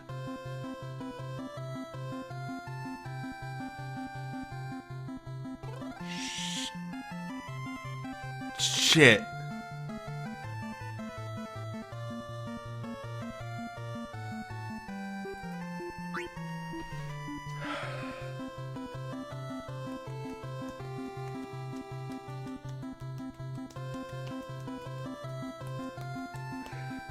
Hey, V President, do you want to get a call real quick? Because I feel like doing some labbing. I'm not going to actually jump in the Geos, but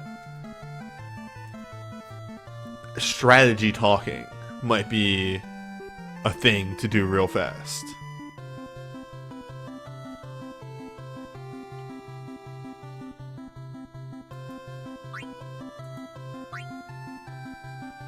Oh boy, that fills in some slots. Installing update. What a time to be doing this.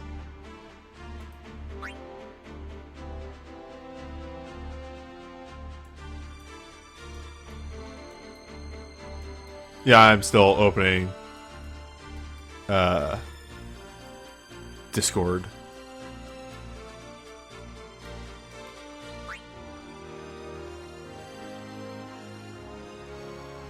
Yes.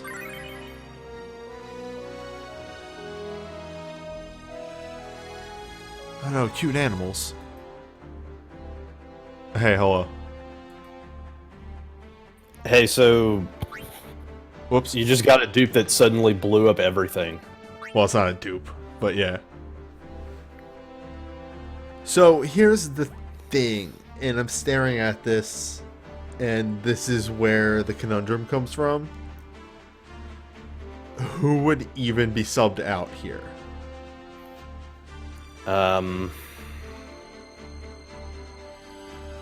Because, okay, so, Garnet's the chain. Garnet's the chain.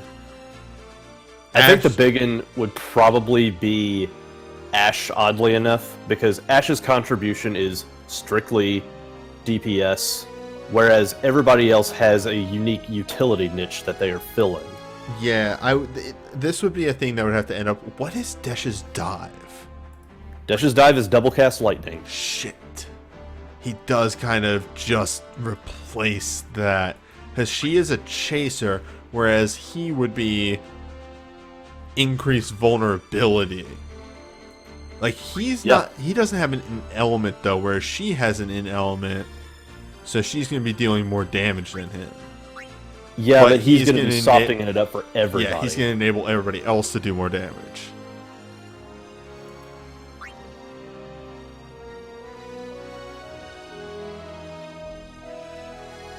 Personal opinion, Tyro, unless you really need the entrust.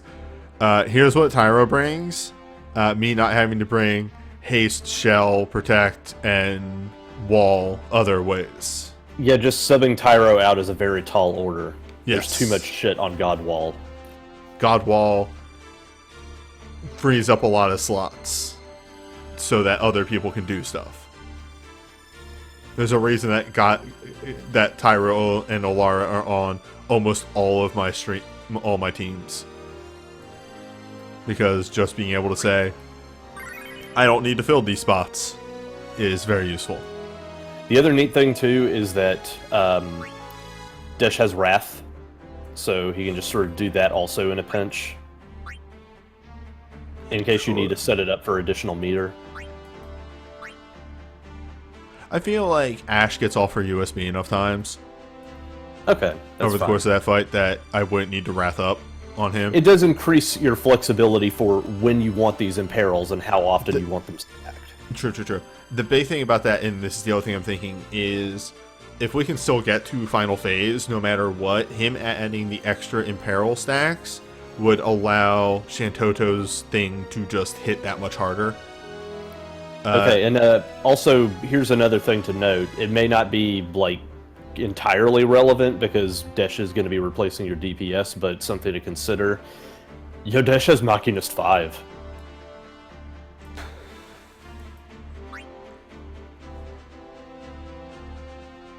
So not this one, but Famfrit. I mean, it's not like Spark Offering is there to actually do damage. Says you. Have you seen Laguna go buck wild? Yeah.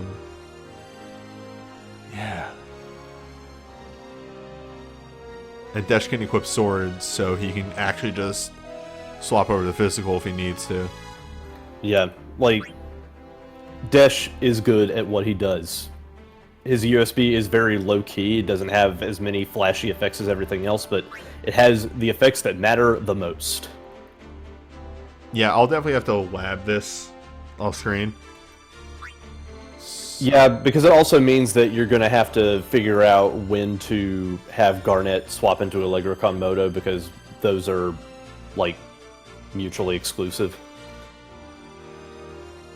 I'm sorry, does his thing give fast cast? His thing gives Fastcast 3. That's right, we did this banner review yesterday. Yep, it's Magical Quick Cast 3. Shit. I mean, all it means is that Garnet is going to be able to get more meter off of Valigarmanda more often. Yeah, that means that, like, so when I finish that fight, 9 times out of 10, I generally have, like, 2 casts of Valigarmanda left, maybe even 3, and, reminder, Geos eats 1.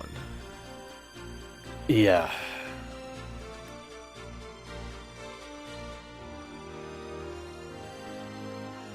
Where Dash? There's Dash.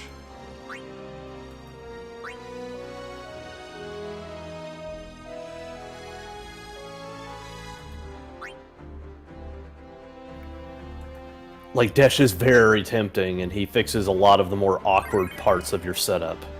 I mean, the point of his Imperil actually adding something to this. 3 turns? Lord.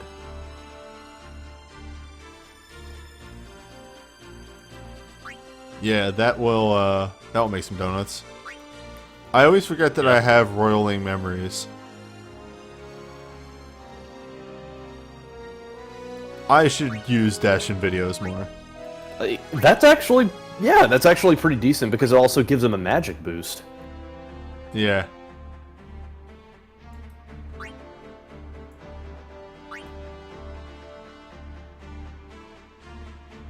Oh right, Plasma Offering is coming. Eventually. Alright, well. That's about all I wanted to talk on that, because I'm not actually going to do a run test tonight. I didn't intend for Right, but this is just like, this opened you threw wide the gates. That was extremely something that I didn't even know I wanted. But wow, good job dodging that entire minefield just to get something that is very key to what you need. Look, sometimes it's gotta be a joy of penis and pulling the banner that you don't need to pull on. Don't pull on banners you don't need to pull on. That's entirely a joke. Please don't. Yeah. Thanks everyone for hanging out. Like, a lot of people turned out on a Monday Barkeeper stream. Hey, that's cool. There's probably a story mode update this week, so that means next Monday at 8:30 p.m. EST, we will be doing story mode. Last story mode update was rad as shit, so yeah. I'll see you for that.